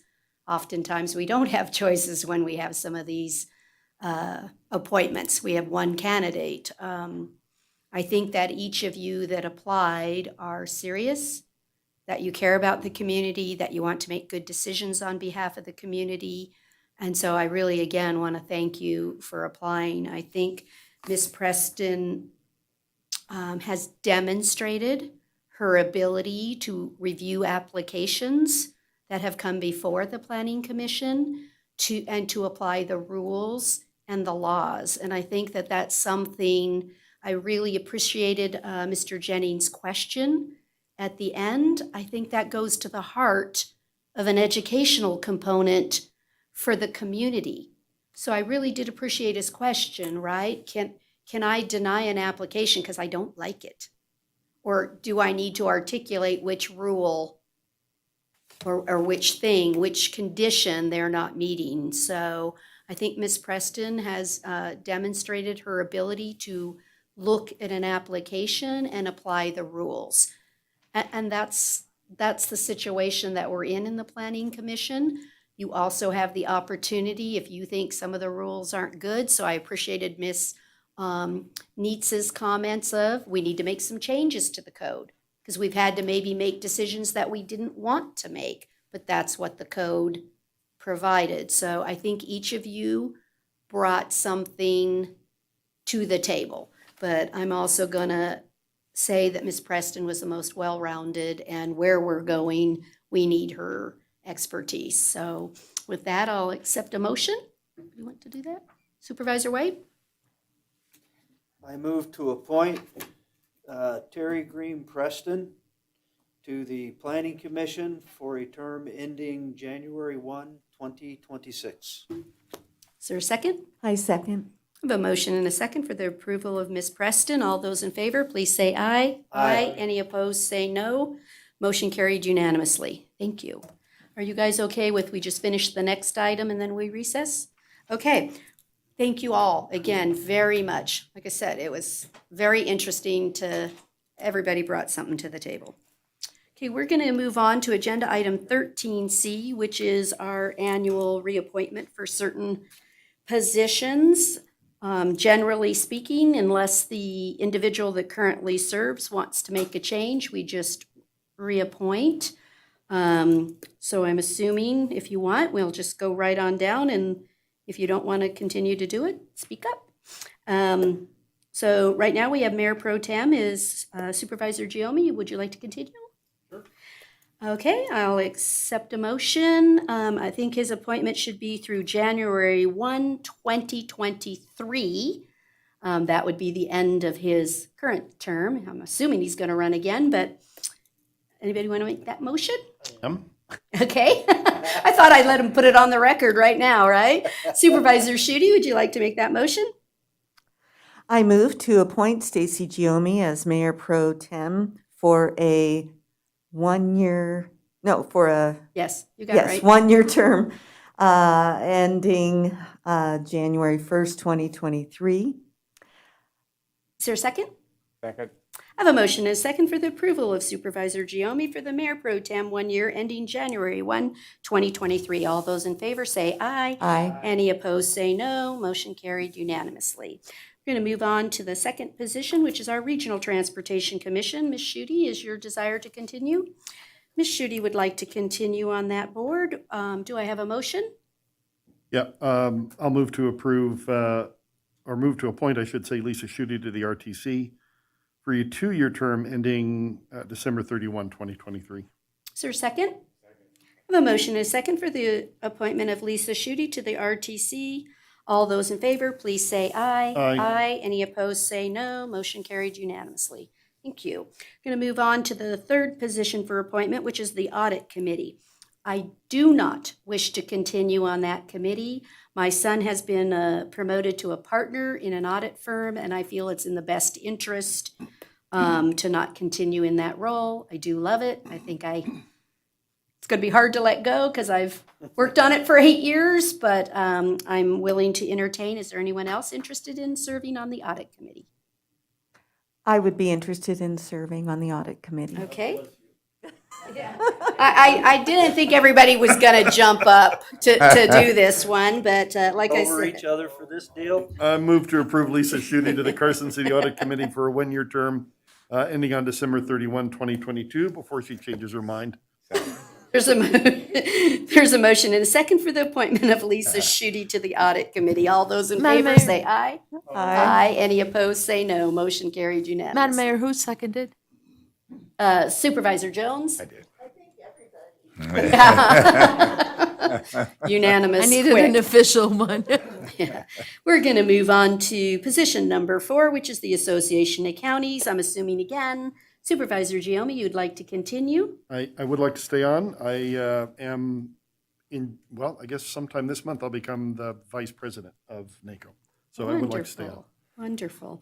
Okay, I'll accept a motion for the appointment of Supervisor Giomi. I move to appoint Stacy Giomi to the Nevada Association of Counties for a one-year term ending on December 31st, 2022. Second. Have a motion and a second by Supervisor Jones for the appointment of Stacy Giomi to the Nevada Association of Counties. All those in favor say aye. Aye. Any opposed say no. Motion carried unanimously. We're going to move on to position number 5, which is the alternate to the Association of Counties. And yes, I would like to continue. Make a motion? Sure, and I assume you'd like to continue for League of Cities? You can do them both. Oh, And I'm going I to will. be the vice president also. Oh, very good. There you Okay. go. So I move to approve Mayor Bagwell as an alternate to the Nevada Association of Counties for a one-year term ending December 31, 2022, and to appoint her as the representative for us to the Nevada League of Cities Board of Directors for a term ending December 31, 2022. Second. I have a motion and a second by Supervisor Jones to appoint the mayor as the alternate to NACO and the appointment for the League of Cities. All those in favor, please say aye. Aye. Any opposed, say no. Motion carried unanimously. Thank you. Okay, we are going to take just a, oh, did I miss one? Huh? No, we did that. We did 5 and 6 together. Oh, you did them together? Oh, I He wasn't was listening, quick. I guess. Turn up my bell tone.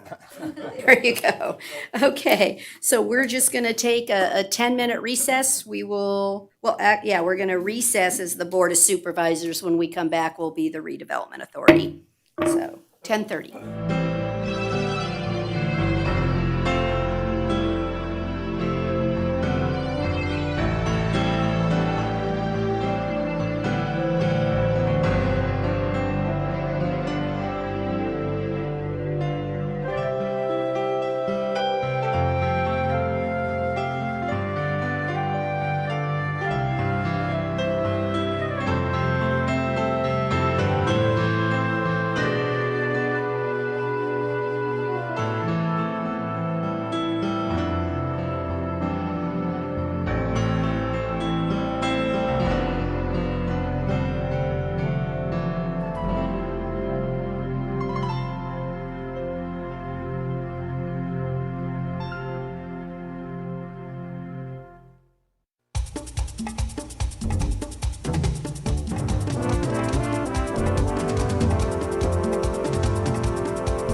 Ms. Warren, are you ready to go?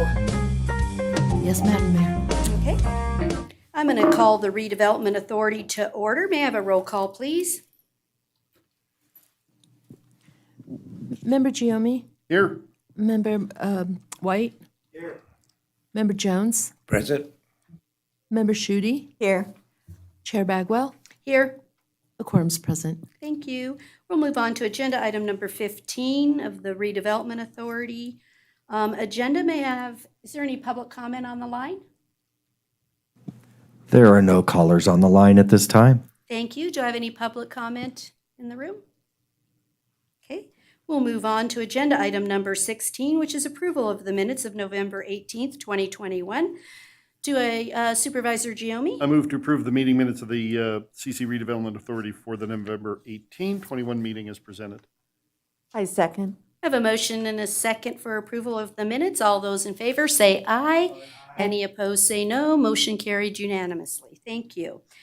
We're now going to move on to agenda item 17A, which is our discussion and action regarding the election of a chair and vice chair for the terms ending December 31, 2022.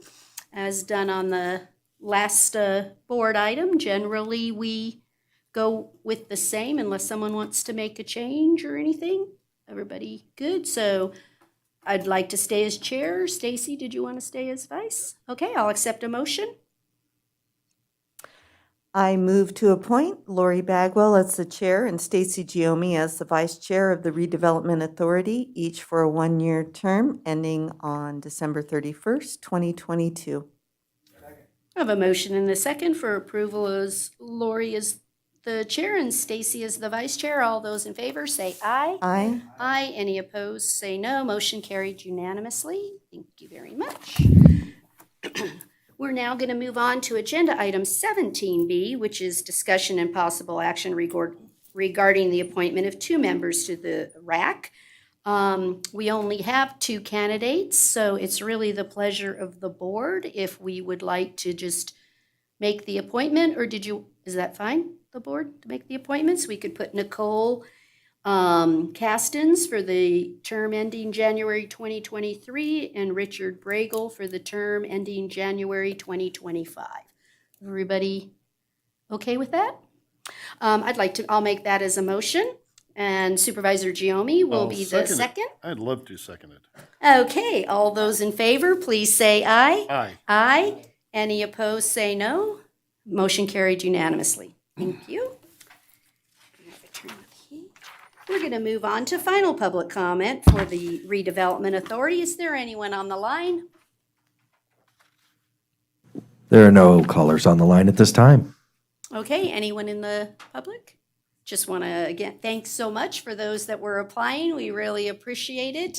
You got off easy because there was only two candidates, kind of like we discussed last time. That's our normal answer. So, but again, thank you for your willingness to serve. Very much appreciated. Okay, with that, if there's no objection, we will adjourn as the Redevelopment Authority. And then I will reconvene as the Board of Supervisors.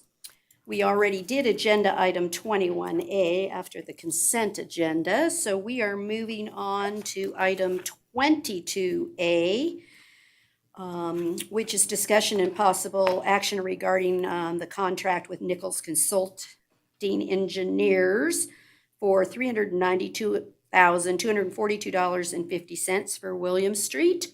Does any member of the board, Supervisor Giomi, you have some questions? I do. I have a Come on up. question, if I could, for Randy. Thanks, Randy. Randy knew it, even though I didn't warn him ahead of time. Oh, it's going to be a good one. I wanted to ask your opinion on the contract as it pertains to public meetings and public input. I know when we did South Carson Street, the design charrettes it wasn't just one. There were multiple ones, and I don't recall if you were even with the city at the time. But it was rather lengthy, and in here I see one, and I'm just a little bit concerned about that quantity, unless you can assure me otherwise. Maybe the city's going to do more on their own, and this consultant is only helping with one. Maybe there's one later, so I'd like to hear what your thoughts are on that. No, thank you, Supervisor Giomi. Randy Rice, city engineer for the record. It's a great question. To answer your question, I feel confident. We've negotiated with the consultant over a number of different conversations, both in person and through email. So they have recommended what they feel they would be confident to help support us and meet our needs, generally working with the public. And so, yes, I feel confident that what we have presented in there, I don't think it's quite as complex as South Carson Street. We're not going CMAR. There's not as many large businesses and access points. We're also not transforming the corridor, I don't think, quite as extensively as South Carson Street. And so we would expect that to be reflected in the consultant's contract. Okay, so the reason really is is the less complex of the problem, basically? I believe so, yes. Or the issue, okay. I'm satisfied with that, thank you. Supervisor White, you have a question? Looking at the scope of services that the company submitted on our packet page 348 at task 3, the second sentence in that first paragraph, based on discussions with the city that utility improvements and roadway reconstruction east of Salomon Road is unlikely. As I remember, the 1997 contract with NDOT, which I haven't read in a while, our agreement with NDOT is to hand that over with the pavement in like-new condition. Is my memory of that correct? And how does not needing to be reconstructed come to us as like-new condition? Yeah, thank you, City Engineer Randy Rice, for the record. I apologize, I'm not aware of the first part you were talking about, the agreement specifically with NDOT. But of course, when it comes to the rehabilitation and preservation of pavement, we always want to use city funds as wisely as possible and extend the life of the pavement as long as we can. And so when we looked at the budget for this project, we've identified that really the western portion, that's between Carson and Salomon, is the most likely candidate for reconstruction. Obviously, we'll know a lot more once we get into the deeper design concepts of the project. But also funding, I don't think it's feasible at this point to be able to do a full reconstruct on those eastern portions. So right now we're targeting for preservation. Of course, if that is not an acceptable way to preserve it, we might look at other options. So we're not completely taking it off the table, but we feel it is unlikely based on funding availability to do a full reconstruction in that section. Okay, I would encourage you to review that contract with NDOT and perhaps circulate it with the other new members here that may not be familiar with that document. It has had some modifications to it since it was new as well, so. I appreciate the comment. Yep, thank you. My recollection, for what it's worth, is that the resurfacing was specifically addressed or geared towards South Carson Street, not the Highway 50 corridor that we received from NDOT. That was my recollection, but again, it's challenging my memory too. But it was my recollection was it was specific to South Carson Street, and that's what those funds they gave us were for. Okay. That's my recollection. But you guys can look into it. If it's we'll different, certainly let us know. investigate. Work that out. Thank you. Thank you. So, and then I also just want to kind of echo a little bit of Supervisor Giomi's comment. I don't know that you're going to get maybe 9 different sections of opportunities to whittle down and to look at. I don't know that I'm comfortable with only one being presented to the public. So we also have in this contract, so what I ask you to do, this is only the 15% component, so I think we have plenty of room. So I ask you to really make sure that we're letting the public participate in the choices within the dollars, right? So I'm not saying present all the options that we got, because I'm sure some of them are going to be, yeah, right. There's no way we could do that if we even dreamed of it. But I caution you to really present options that the community truly could put stickies on or whatever and say, we like this one, or we like that, or we like part of this and part of that. So I just bring that up as a discussion point. And then to recognize that there will be a separate contract, probably a small one, for the public outreach consultants. Because I noticed that throughout this document, and I was like, well, who is that? You know, who's the public outreach consultant? So I just want to put on the record that we all recognize that this firm is not doing that. We will be hiring a small contract for someone to help us with the marketing, the Facebooks, all the good stuff you have to do when you're doing major projects. So, And I would just add, I'm not convinced that, I mean, I'm confident that Public Works staff could hold meetings beyond what this consultant is doing. I think we have staff that's capable of hosting a public meeting and collecting input. And I think what the mayor and probably all of us are saying is just have enough of those to give people the opportunity to provide that input. No, we really appreciate the input here at the board for Public Works. And just to assure you, you are correct. We actually have 3 other smaller contracts. They didn't meet the threshold to bring them to the board, but we also had some additional grant money that we could utilize for environmental outreach and also the traffic, looking at pedestrian and vehicular traffic for this project. So those are indeed happening outside of this contract.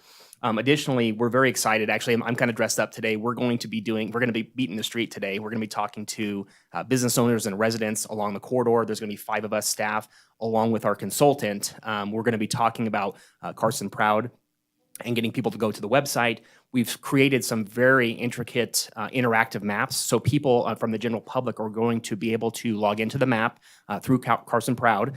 They'll be able to click on it and actually create a geotagging location. So if you have historic knowledge of flooding, if you have historic knowledge of vehicular crashes or areas that pedestrians cannot access the corridor, we want to hear about it. And so we're going to be going out and sharing that information today. To your point, there's going to be plenty of opportunities for us to collect that information and then also to send that to our designers so they're aware of the issues that people around the corridor are familiar with, as well as our own historic knowledge as well. So Live now?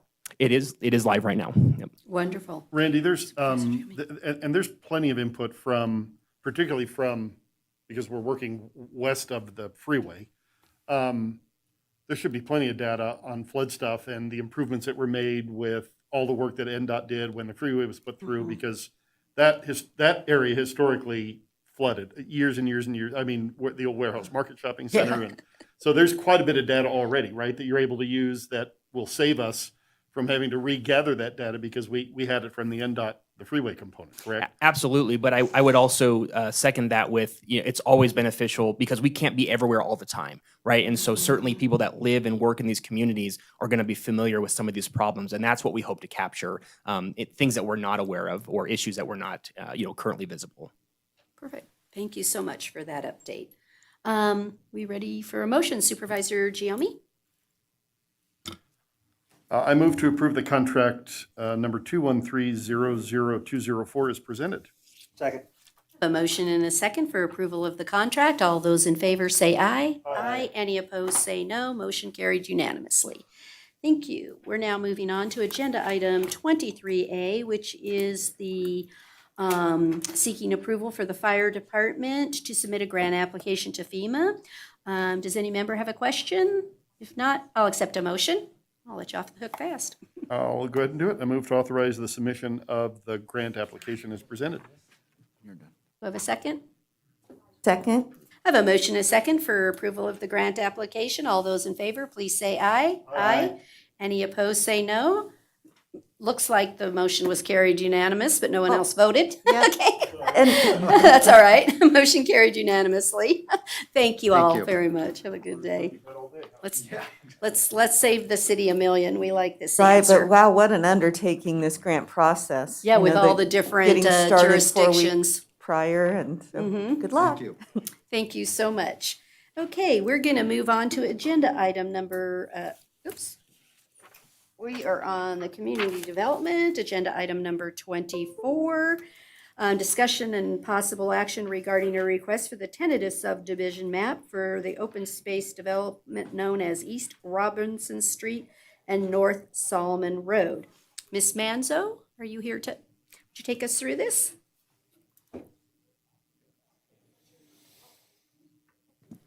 Good morning, Mayor and Supervisor members. Heather Manzo, Associate Planner for the record. Let me just get this presentation pulled up and then I will begin. Thank you.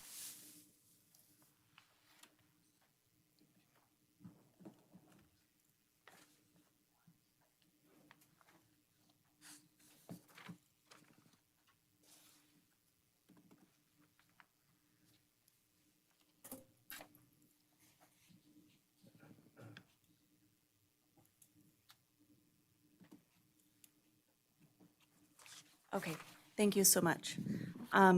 So before you today is a tentative map request for the third single-family residential development phase within the Lompa Ranch North specific plan area on the west side of the highway. The project represents development of all but 2.5 acres of the planned residential development area on that west side of the freeway. And as part of this request, the applicant has submitted a parcel map that Can we is- get it on up here? Oh, I apologize. That's okay. You're seeing it. We're just not, right? I think they just forgot to flip it on. Okay, so as part of this request, the applicant has submitted a parcel map, which is in review at this time, to carve out the site area as well as the future school and future park sites. And just to kind of get our bearings, the project is located on the west side of Interstate 580 and is located kind of northeast of the terminus of the future Robinson Roundabout, and is south of East William Street, south of the Gold Dust West. So the tentative map includes 137 detached single-family residential lots on approximately 41 acres of site area. And this project is proposed as a common open space development, proposing almost 6 acres of open space as part of the request. That far exceeds what would be required for a common open space development. And the common open space areas would include a resident clubhouse, which is identified in orange on the site plan that's above, as well as trails for recreational use and other passive open space areas, all identified in green on the site plan. Can I ask a question already? Sorry. Is the park site not included in the open space? Correct, it is not. It is a set-aside in the specific plan handbook as a separate item, and the development of that site is required as part of the overall development of the Lompa Ranch area, but it's not inclusive of their open space area. So if we were looking at this application, absent the park and the school, That's correct. that's how we should be looking at it, correct? Is that? Yes, that's correct. They're not, So the only open space in here then is this scattered open space and the trails, no concentrated open space? there is the clubhouse parcel that will have the amenities, but yes, you're correct. Thank So you. the areas identified in green and also that light yellow are their common open space areas. So the applicant has worked really closely with staff throughout this whole process and noted their acceptance of the proposed conditions at the Planning Commission meeting on December 15th. The conditions outline the steps in the development process and triggers for completion of plans and tasks that are outlined in the specific plan handbook, as well as other approved documents such as the development agreement. Staff has recommended minor changes to the Planning Commission recommended conditions as were outlined in the Board of Supervisors memo attached to your packet. I did want to note that just now we distributed some late materials. The Planning Commission staff report itself had been omitted from your packet. However, all other pertinent information, including proposed plans and the Planning Commission actions, were included in your original packet. So as proposed with the recommended conditions of approval, the tentative map is in compliance with applicable codes and is found to be consistent with the master plan, including the special plan or specific plan area handbook. And the Planning Commission is recommending that the board approve the tentative map request. Staff has not to date received any public comments related to this item. And the applicant is available to address the board, and both the applicant and staff is available to answer any questions you may have. Thank you. Does any member have a question? Supervisor Giomi? I do. I have several, thank you. On condition 28, and I did send a couple of emails around. Condition 28 talks about if a lift station is required, a sewer lift station is required, that it would be private lift station. And I was actually surprised to learn that there are other private sewer lift stations. I didn't realize that was something that occurred. So in the other instances where there are private sewer lift stations, are they in public right-of-ways? This is Stephen Pote with Carson City Development Engineering for the record. No, typically they're located on private property, and that would be the case in this situation, is we would want that to be located on private property. So it wouldn't be a lift station like in a street that would be ultimately dedicated to us. It would be a lift station on their property. Correct. Depending on the location, if it was in fact required, they might be able to do the entire thing with gravity. Depending on the location, they might need to have the force main in public property to get it to the place where it could go to gravity. Okay. And how, obviously there's nothing in here that discusses the maintenance of that. Obviously it would be a disaster to have that fail and not function. So how do we ensure that it is addressed? Because it isn't mentioned in here. Yeah. So that would be on the HOA in this case to maintain that. And we would ensure that they had somebody that they were working with, ahead of time moving forward before we approved the project and signed off on those improvements. I guess what I'm asking is what teeth do we have to make sure that happens? Gotcha. So there's municipal code as well as state statute to require So that it's in addressable. working order. Okay. You talked about the Clomar and having the Clomar reevaluated. And I think my question was, why did we ask for that? If you could cover that, because I think it's important. We already heard once today about one area in town that was wetlands that have houses on it, and this very clearly was wetlands, pasture land. So what prompted our requirement to reevaluate the Clomar? So just for the public's benefit, there's three main flood channels going across this area. Can you go back up? I think it'll show this particular phase of the subdivision has one of those flood channels bisecting it, and one of them is bordering it on the south. Right. So two of those have been constructed. They're getting finished up currently, and then the third, which is the one that bisects this property, is the one that would be finished.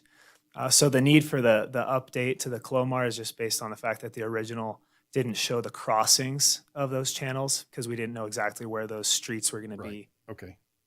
So I mean, they're open now, aren't they? Are they not? And they're not going to be open, correct? Or will they remain open? So where the streets are crossing the channel, there will be culverts. Obviously, that's right. But like this northern one, that's still going to be an open? Correct. Yes, Okay. it'll be open. Okay. Thank you. Supervisor Jones? Oh, I'm not done. Oh, sorry. I Sorry. don't think Stacy's You can completed. come back to me. No, go ahead. Go ahead, Stan. Go ahead. Okay, I'll come back to you. That's correct. That's the one that comes down between the high school and the baseball field going east-west, That's correct. and that will stay open. Yes. No, this northern one is the one that runs through the middle of the high school parking lot? Or this was the one that they put in? The ones that Supervisor Jones is talking about is the ditch that runs through Mills Park. Correct. So currently that ditch goes onto this property. Okay. At which point it meanders, and then it'll be Into this point. Oh, I didn't realize that. Okay, great. And my last question then is, and I had trouble following this without a full map. I looked on online on the packet, and and I guess if the city isn't concerned, I guess I shouldn't be. But the secondary egress thing troubles me a little bit. And the fact that there is no secondary egress to Highway 50, and that it's not laid out yet. And so I guess I want to hear from you that you're sufficiently comfortable and that public safety is sufficiently comfortable. They're not here, so I have to assume they are. Because it kind of concerns me, because you can't, you're not going to be able to go east. There's no way to get out east. Eventually, I guess, you'll be able to go south to get out. But it seems very restrictive to me with a lot of people and a lot of traffic to not have a way out to the north. So I'd like to hear your thoughts on that. Yes. So this is the third phase of this subdivision. Inherent to this phase is the construction of the southern part of that spine road. It's called Matterhorn in the documents that were submitted. So that would either have to be constructed with this phase in the event that, for whatever reason, it wasn't constructed prior to it. And then And Matterhorn is one of the ones all the way to Fifth Street, where they've already got the crossing built. Correct. Also, in review of this project and working with the fire department, the developer was originally looking at the two roads coming into the cul-de-sac as being 2 points of access, which staff did not feel comfortable with. And that is why you can see that road on the west side of the yellow highlighted parcel, which is the remainder parcel that's designated as the future school site. So that will be constructed with this project as well, to give that additional level of security that if something happens at that roundabout, people can get out through that other. But it still doesn't get you north. Correct. So the two entrance points then would be Fifth Street and Robinson to Solomon. And staff, including public safety, is comfortable with those two, given the quantity of people that are going to be living here. Correct. Yes, with all the conditions of approval, we're comfortable with where we're at. Thank you. Okay. Supervisor Schutte? Thank you. So back to the lift station, when I was watching the Planning Commission presentation and conversations about that, I understand that privately owned lift station is more economically feasible for the city, but I have some concerns in the event it isn't maintained well. So in addition to perhaps to revisit the benefits of this plan versus the potential difficulties, is it ever possible for an HOA to actually contribute to the city to maintain a lift station, to maintain or to help finance the maintenance or pumping or what might need to be done, just to ensure that it is kept in good working order? To my knowledge, I don't believe that's something that we've pursued in the past. But to give a little background, I alluded to that there are private companies that specialize in that maintenance. And in addition to that, even though it is private, it will still have to meet the same standards as a public lift station. Those include redundant pumps. So if you have a pump that goes out, there's another pump that will kick in. There's redundant emergency power. And then also the way they function is with the water level in essentially a pit. As the water level increases, the pumps turn on, and there's redundancy in those controls, so that if one sensor goes out, there's a redundant sensor to ensure that there's not like an overflow. And at that point, there would be an alarm and people would be notified that there's an issue that needs to be rectified. I guess just what worries me is and absolutely redundancy. And I've never, growing up, you always think of something's redundant, that you don't need it, but it is so needed, the redundancy. That said, what happens if it isn't maintained? I mean, where I'm going with this is ultimately it's the city's problem then if there's a problem. So that just worries me a little bit, especially being in a floodplain. And I'm sorry I didn't put in these questions earlier. I just kind of thought of them. So it would still be, it'd be the city's problem and the private property owner's problem. It would be in their best interest to maintain it and keep it working. Nobody wants to be living next to a lift station that's overflowing. And we're confident with the standards that are in place, the technology that goes into these, that there's enough safeguards that people will be aware of and alerted to issues before there's a significant problem such as an overflow. Maybe you could just for a little bit of perspective for the board, this is common throughout the community. This is not unique that this one's on a private property and the HOA maintains it, right? I mean, most of our developments have this, so we have not experienced, to my knowledge, in all of the years that we're having failures anywhere else where the HOAs don't take care of them. Have we had any issues? I'm not aware of any issues that we've had with lift station failures. They are relatively common. Developers try to avoid them when they can because it's an expense. Right. But when you have really flat areas or if you have development that's at the bottom of a hill, that's where you run into needing these. Where is an example of where there's a lift station in a housing subdivision in Carson? So there's a few that are private. Yeah, so there's a few public ones that come to mind. Private, there's a few in some mobile home parks around town. Right. So it really isn't that common. I mean, that's why I think that's why it's risen to at least caught my eye, is because I've never seen it on a subdivision in my 3 years on the board. So I think I think you're hearing that from all of us because it is something new and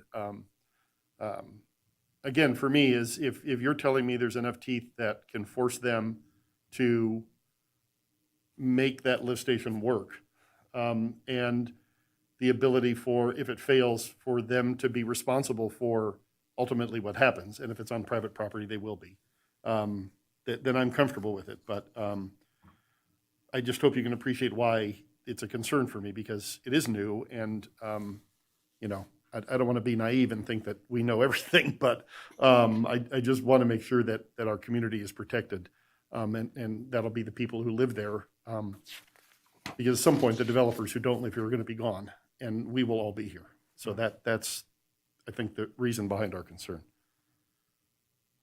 Maybe even if I was trying to look through here, I seem to recall that, so the issue that could potentially happen is the HOA itself does not survive, right? So then what is the mechanism? And I seem to recall, so in some of our, which is the one that has Schultz Ranch. I think we can force I it was with gonna the say, LMD. Yes, So we if had LMDs. We do have some other, and that's typically one of the protections that we would put in, that if your HOA fails, then the city will do the assessments through an LMD or some nature to be able to collect for the required upgrade. Again, it's not going to become a city all taxpayer issue to maintain that lift station, but is there a mechanism in here that we could add for if the HOA does not continue to exist? Because that's really where the crux of it comes. As long as you have the HOA, you have someone to serve the legal notices to, you have an entity to force the corrective action. But what is our fallback here? Did I miss a condition that talked about if the HOA fails? I was trying to find it. Yeah, Because that's what we typically put I don't remember in. it either. No, it's a good call. I don't remember that either in here. And it's what we have in Schultz Ranch. It's what we had Yes. in the subdivision that we approved on the other side of the freeway. If that makes want us to sense. Do you take a see where break I'm for a going? bit? Yeah. Okay. Randy Rice, city engineer for the record. I think my esteemed colleagues over here are trying to get You're some at other the ideas words. for you. I think there are some options out there. But I did want to mention, there is currently municipal code that allows Public Works to come in and force a cleanup. So if we did have an overflow, for example, and code does allow for us to then charge that private entity, whether it's the landowner or the HOA, or make that assessment. And then, of course, we would report that to the state for the overspill and the sewage, which would then have other, penalties, and the state would start getting involved, and they would probably recommend or demand that they resolve the issue. So they would have their own. Bagwell's point, if the HOA It doesn't becomes exist. insolvent. Right. And I believe this is a condition, in fact, I know it was a condition on the Anderson property. Yeah, and that- Schultz. And Schultz, that if the HOA doesn't survive, that the LMD Would be takes over that implemented. responsibility. So Dan Stuckey, Deputy Public Works Director for the record. So I think the landscape maintenance district, I was talking to Heather, the issue with that is I don't think it can cover utility infrastructure as part of that. I'd have to look at that, but I don't believe that's like the relevant mechanism for that. Heather, do you not recall But, what language we had in for, I'm talking about this, Heather. Heather, or Hope, what language we had in for, because it was in Schultz Ranch, and I clearly remember it in Anderson, but maybe it was only focused on the maintenance of the Park. open space, and it didn't have anything to do with sewer, and that's does the refer issue. to As detention. as I basin. recall, in both of those cases, it was focused on maintenance of open space, landscaping, and parks. Can we write a condition or add on a condition? I'm just thinking out loud, and we may need to take a small recess to really hone this in, or allow the DA's office to conform the condition. That if the HOA fails and the city has to do a maintenance on the lift station, that we would assess the property owners in the same manner as the HOA. So what I'm looking for is the clear answer, right? That, okay, I don't want to force the city into, we go clean up, whatever, we have a $20,000 bill that now we're scurrying around trying to figure out how we assess it. So can we write or just add into the condition, if the HOA does not exist, we would implement the allocation of the expense in the same way as it's so much per parcel, whatever, the same way as the HOA dues or fees or something were done. Some statement to cover our ability to collect. Yes, if I may, Mayor Bagwell. Mayor Hope Sullivan. Oh, sorry. Oh, hi. Go ahead, Hope. If I may, Hope Sullivan, Community Development Director. My camera's not working, so I apologize. If we could take a recess, I feel like that language does exist, and I feel like it's in the specific plan or it's in the development agreement, and I would need a little bit of time to look at those documents. So if you want to continue different discussion, I'll grab those documents and review them. Okay, we'll go on to the other questions and see if that gives you enough time. We'll do that, Hope. Okay, Supervisor White, did you have some more questions? I do. Kind of bouncing off Supervisor Giomi's concern about that north connection and having people in there that can't get out. I think that is primarily covered in the level of service policies that kind of starts on 617 on, and it says this in a couple of places, specifically on page 618. There's a passage there that says the North Spine Road must connect to William Street prior to any development that would cause a level of service worse than C in this segment of the road. So Right. I think theoretically, we've said, you're not putting a pile of people in there until they have a way to get out. Do I read that? Yes. More or less kind of right? No, you're right. The struggle that I had was, I agree with you. The struggle that I had was the mapping and kind of viewing where some of those roads were. Seen it all put together. Because of the, yeah. Yeah, that is a little hard. Well, and it's difficult when it's several phases and you're trying to match them all up and going, when is this happening? Right. Yes. So the question I have though is, also on page 618, there's a sentence there that says, this condition applies to the 2025 project scenario, 2025 plus project scenario during school hours, Then on 620, it goes into what the 2025 traffic conditions theoretically may be. Has this 2025 plus scenario take into account the work that we are now beginning to do on William Street, or does it account for conditions without that project?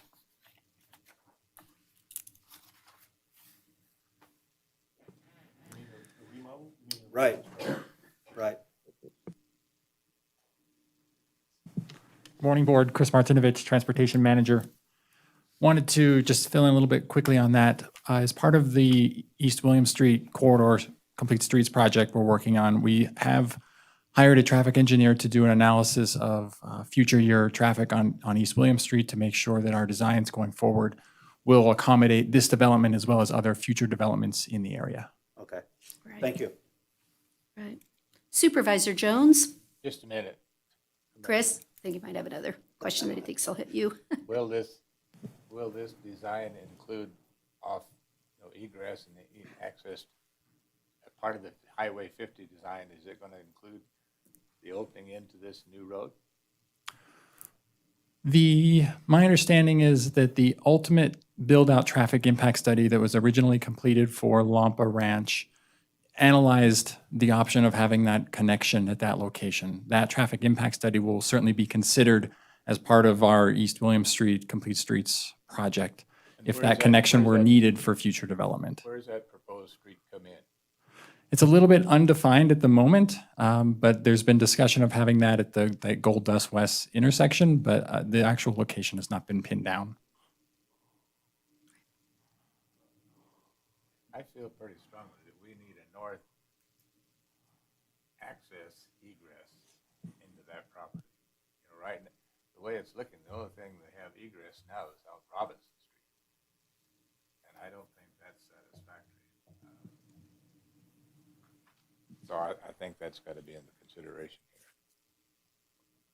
here. I do know that there are those conditions that currently exist in our development in this area, and so I think as development continues to occur, that's something we're always looking at and reevaluating.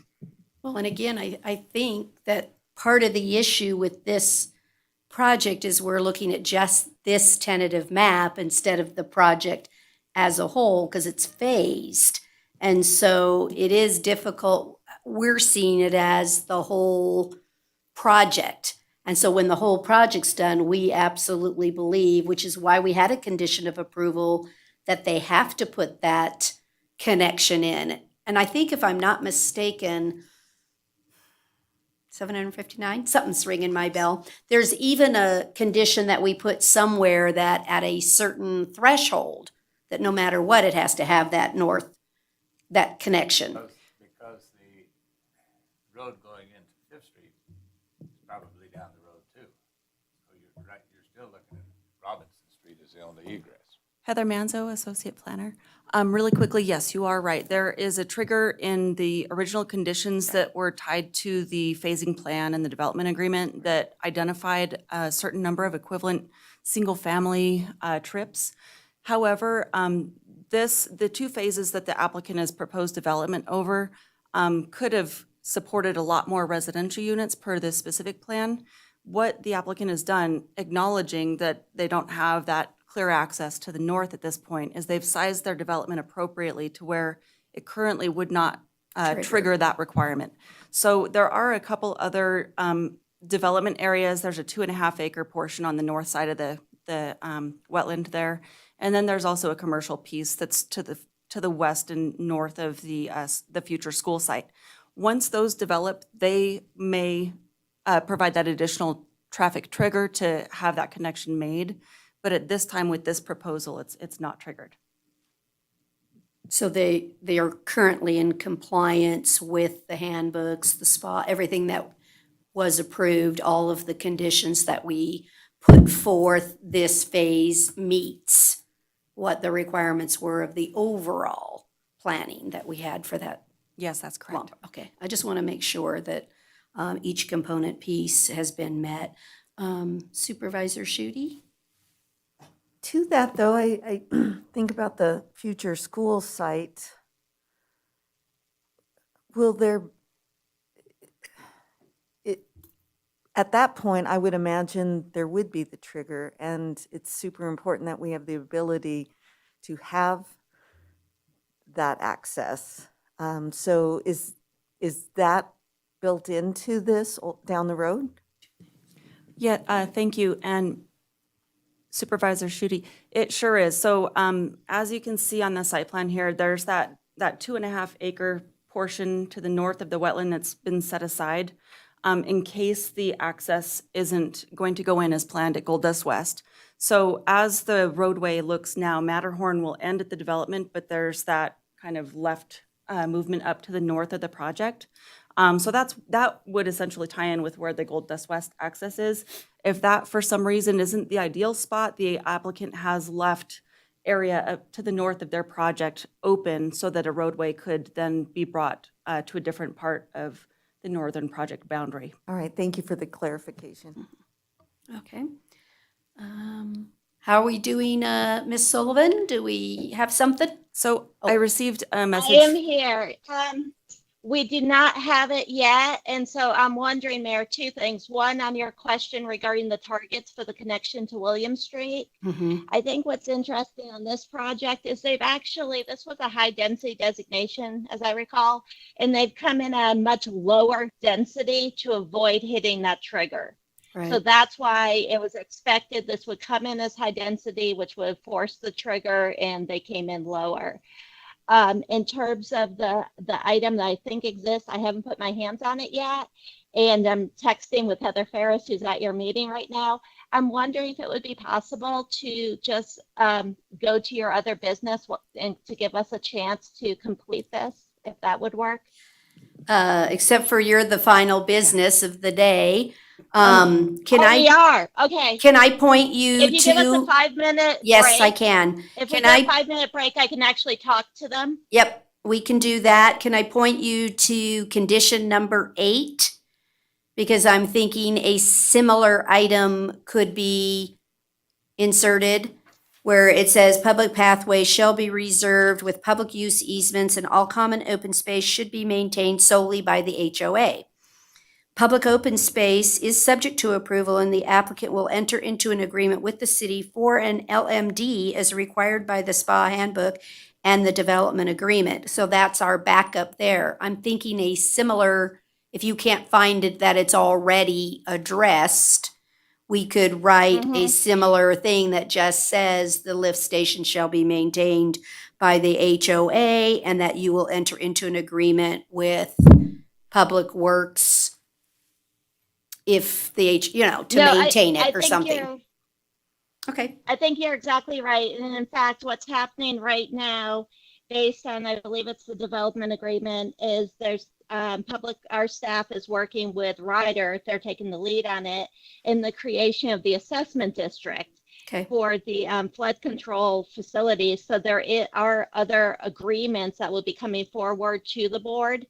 So we can certainly include language like you're suggesting. And if you give us 5 minutes, we can craft that language and with the concurrence of the applicant and make sure that gets incorporated in the right agreement. Okay, we're going to, if it's okay with the board, we will stand in recess.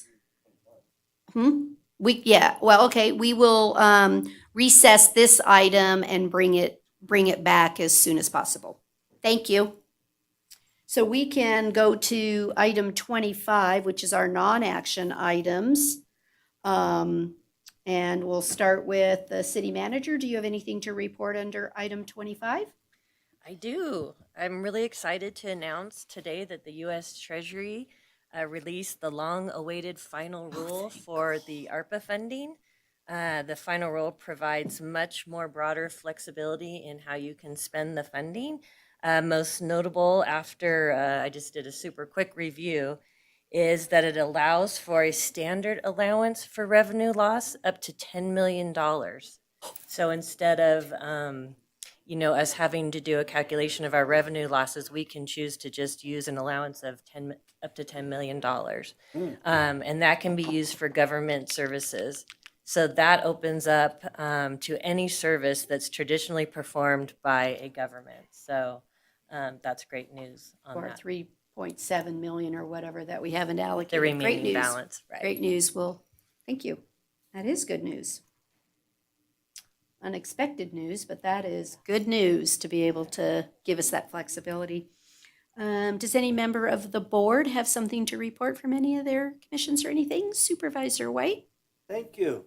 I just want to, first of all, say happy anniversary to everybody in this room. This is 1 year since 3 of us are new, and Yes. Mayor Bagwell's in her new position, and boy, what a year it has been. Doesn't seem like more than about 2 weeks. Flew by. Couple of things to report. One, with Nevada Works, that's an operation where we kind of do a lot of education things. We have put 3 education grant platforms together. We have 408 participants or graduates from those 3 different grant situations, and there's still room for more people to get in.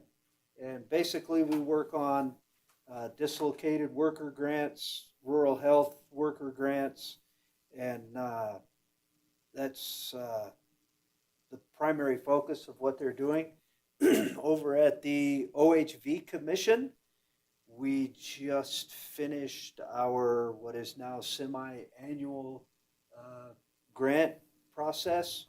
We gave money to 22 different organizations, a total of $1,434,702 to build and maintain trails, promote OHV, really get the community into the whole titling and licensing they're supposed to do now with their OHVs. And you think we work hard on our grants? That was 3 12-hour days. I'm glad you agreed to serve on that. Kind of like the audit committee. Thank you. Sorry. That's all I have. Okay. Supervisor Giomi? Sometimes I forget what I brought up here, but I don't remember if I mentioned this or not. But NACO is celebrating their 100th birthday in 2024. And at NACO's last meeting, we were selected as the site to hold their annual conference in 2024. So Carson City will host the 2024 annual conference pending approval by this board, which at some point I think will come forward. But it's a non-legislative year, so that's good. We might be able to use the legislative building to do a conference, but that'd be awesome. it'll be a big deal. It'll be their 100th anniversary. And so for those of you who are interested, the conference this year will be in Story County. It's the last week in September, Tuesday, Wednesday, Thursday. It's generally a good conference. Not generally. Every conference I've been to has been good. I think Supervisor White went a couple of years ago to the virtual conference. So maybe stick that in your mind. We had good representation there last year as city manager, deputy city manager, myself were there, but some really good stuff last year on health and COVID. Interesting stuff on marijuana laws, and so it's really educational, and so stick that in the back of your mind late September. That's it. Okay. Supervisor Schutte? I just want to give a shout out to Parks, Rec, and Open Space. They are once again, or still, continuing to offer a lot of opportunities for the community to go out and do great things. They're leading snowshoeing trips. They throughout the year do interpretive walks, educational tours, kayaking trips, all of that. So, there's just a lot of great things going on in Carson. And so I would encourage everyone to visit the site and see what's available and sign up. Okay. Yesterday I attended the Tahoe Transportation District meeting. Happy to serve in that capacity. It's a really tough job because it is by state and many different jurisdictions. And so everything we do has to comply with the California law and the Nevada law. So we also are really trying to weave through red tape beyond to be able to accomplish anything. But some of you were not on the board when the One Nevada plan and some of that was coming forward on methodologies and ways to raise revenue to be able to diminish the impacts and the traffic flows up at the lake. So they will be once again coming up, or we will as a TDD board, with options for ways to raise about 20 million a year, which is what they anticipate their need is, as the local match to what we're asking the state of California and the state of Nevada to contribute. So it's quite a big, it's a big chunk of dollars, and they have big needs to be able to do that. So I'll keep you apprised as it moves forward. It will be a ballot measure, no matter the funding methodology, because California requires everything to be balloted. There is no, they can't raise a tax without a ballot measure. So would that be a Nevada ballot or a local ballot question?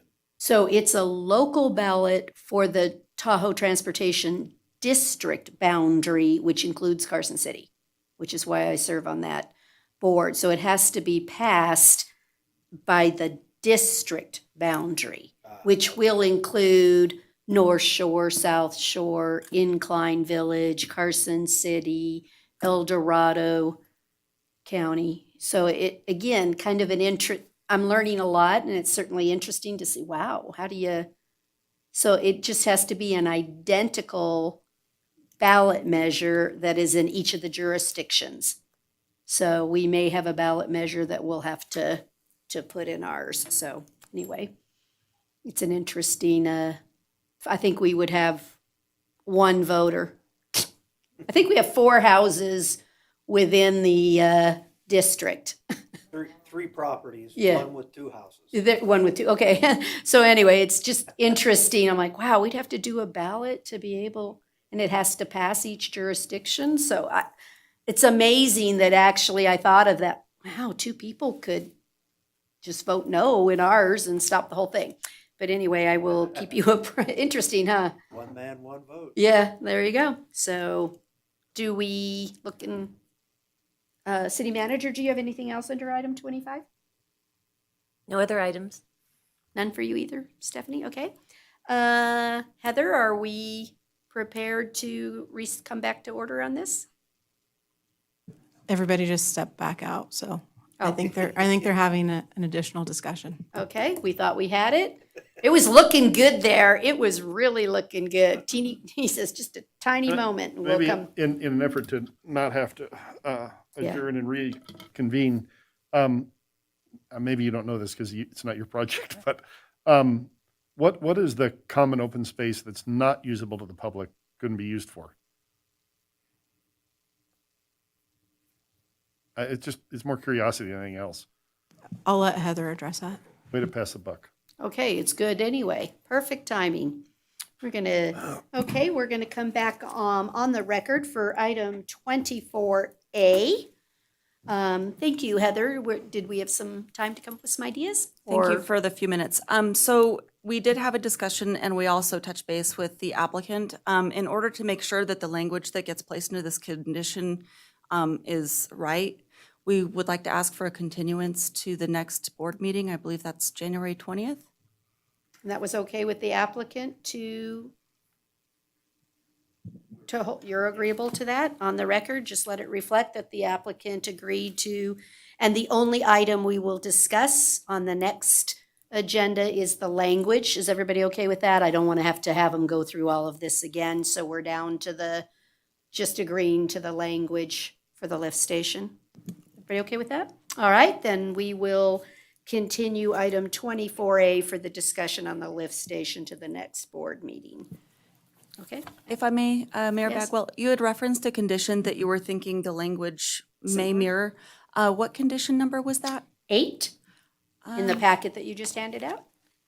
But it didn't look like 8 Yeah, on let- mine. That's why I was confused. Oh, it's in the back section. Page 17 of 22, the number 8 on that you just handed out. I read it to you. Oh, they're different numbered on the other part, but it's on page 17 of 22. North Solomon Road and Robinson Street subdivision, Planning Commission, December 15th, 2021. It may be ordered differently and now be 43 and 44 in the new one. Okay, and is that one the one that begins public pathway shall be? Yes. Thank you. Yeah, because that really dove into, again, here's the HOA, but if it going down, you're coming on the new agreement with the city. So I think that's what we're all interested in, is solely a methodology that tells the city, what will you do if there's no HOA for Sounds the good. maintenance? Thank you. We'll utilize that with our discussion. Okay. Heather, Mayor, can I ask one more Yes. question? The common open space that is not usable to the public, what is that going to be used for? So if the common open space isn't an active trail or the clubhouse that they've got planned, it will include landscaping and just passive enjoyment. So essentially, it'll be located between houses and things like that and have some landscaping. So it'll be an aesthetic common open space area. So that large one between the southern ones is basically just trees and stuff. Yeah, and there are some detention or retention facilities associated with that, but yes, it'll be All right, thank you. landscaped. Thank you so much. And thank you again for agreeing. Just, it's better to have a good language and clarity so everyone knows. You know, sometimes doing these on the fly is not the best resolution. Sometimes we're good at it, but it's a little bit different here. So thank you all for that. I appreciate it. We will not be having a closed meeting to confer with council, but we will on the next meeting. Just so you know, we will be having a closed meeting with council at the 16th meeting. 20th? Okay, yep, it is. Yeah, there you go. Well, this sounded good. I want y'all to come for the closed council meeting on this. Thank you, the 20th. All right, is there any final public comment on the phone? There are no callers on the line at this time. Okay, is there any public comment in the room? Nope, seeing none, and if there's no objection, we're adjourned. Thank you all so much.